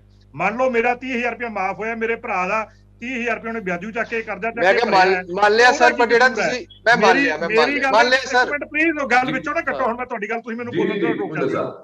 ਦੂਜੀ ਗੱਲ ਰਹੀ ਬਾਹਰ ਭੇਜਣ ਦੀ, ਅਸੀਂ ਹਰ ਬੱਚੇ ਲਈ ਇਹ ਕਿਹਾ ਵੀ 10 ਲੱਖ ਰੁਪਇਆ ਉਹਨੂੰ ਸਟੱਡੀ ਫੰਡ ਜਿਹੜਾ ਹੈਗਾ ਅਸੀਂ ਦੇਵਾਂਗੇ। ਉਹ ਤਾਂ ਕਿਹਾ ਇਹ ਨਹੀਂ ਇਕੱਲਾ ਉਹਨੂੰ ਬਾਹਰ ਜਾਣ ਲਈ, ਜੇ ਉਹਨੂੰ ਇੱਥੇ ਲੋੜ ਹੋਊਗੀ ਤਾਂ ਇੱਥੇ ਵੀ ਉਹਨੂੰ ਮਿਲੂਗਾ।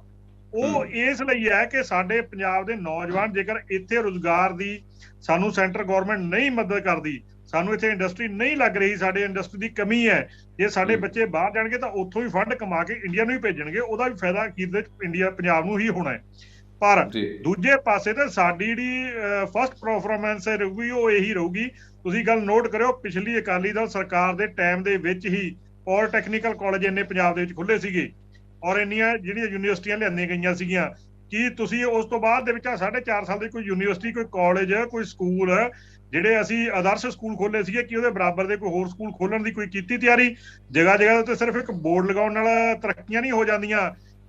ਚੰਨੀ ਜੀ ਮੁੱਖ ਮੰਤਰੀ ਬਾਅਦ ਚ ਬਣੇ ਨੇ, ਮਸਲੇ ਉਹਨਾਂ ਨੇ ਪੰਜਾਬ ਦੇ ਪਹਿਲਾਂ ਹੱਲ ਕਰਤੇ।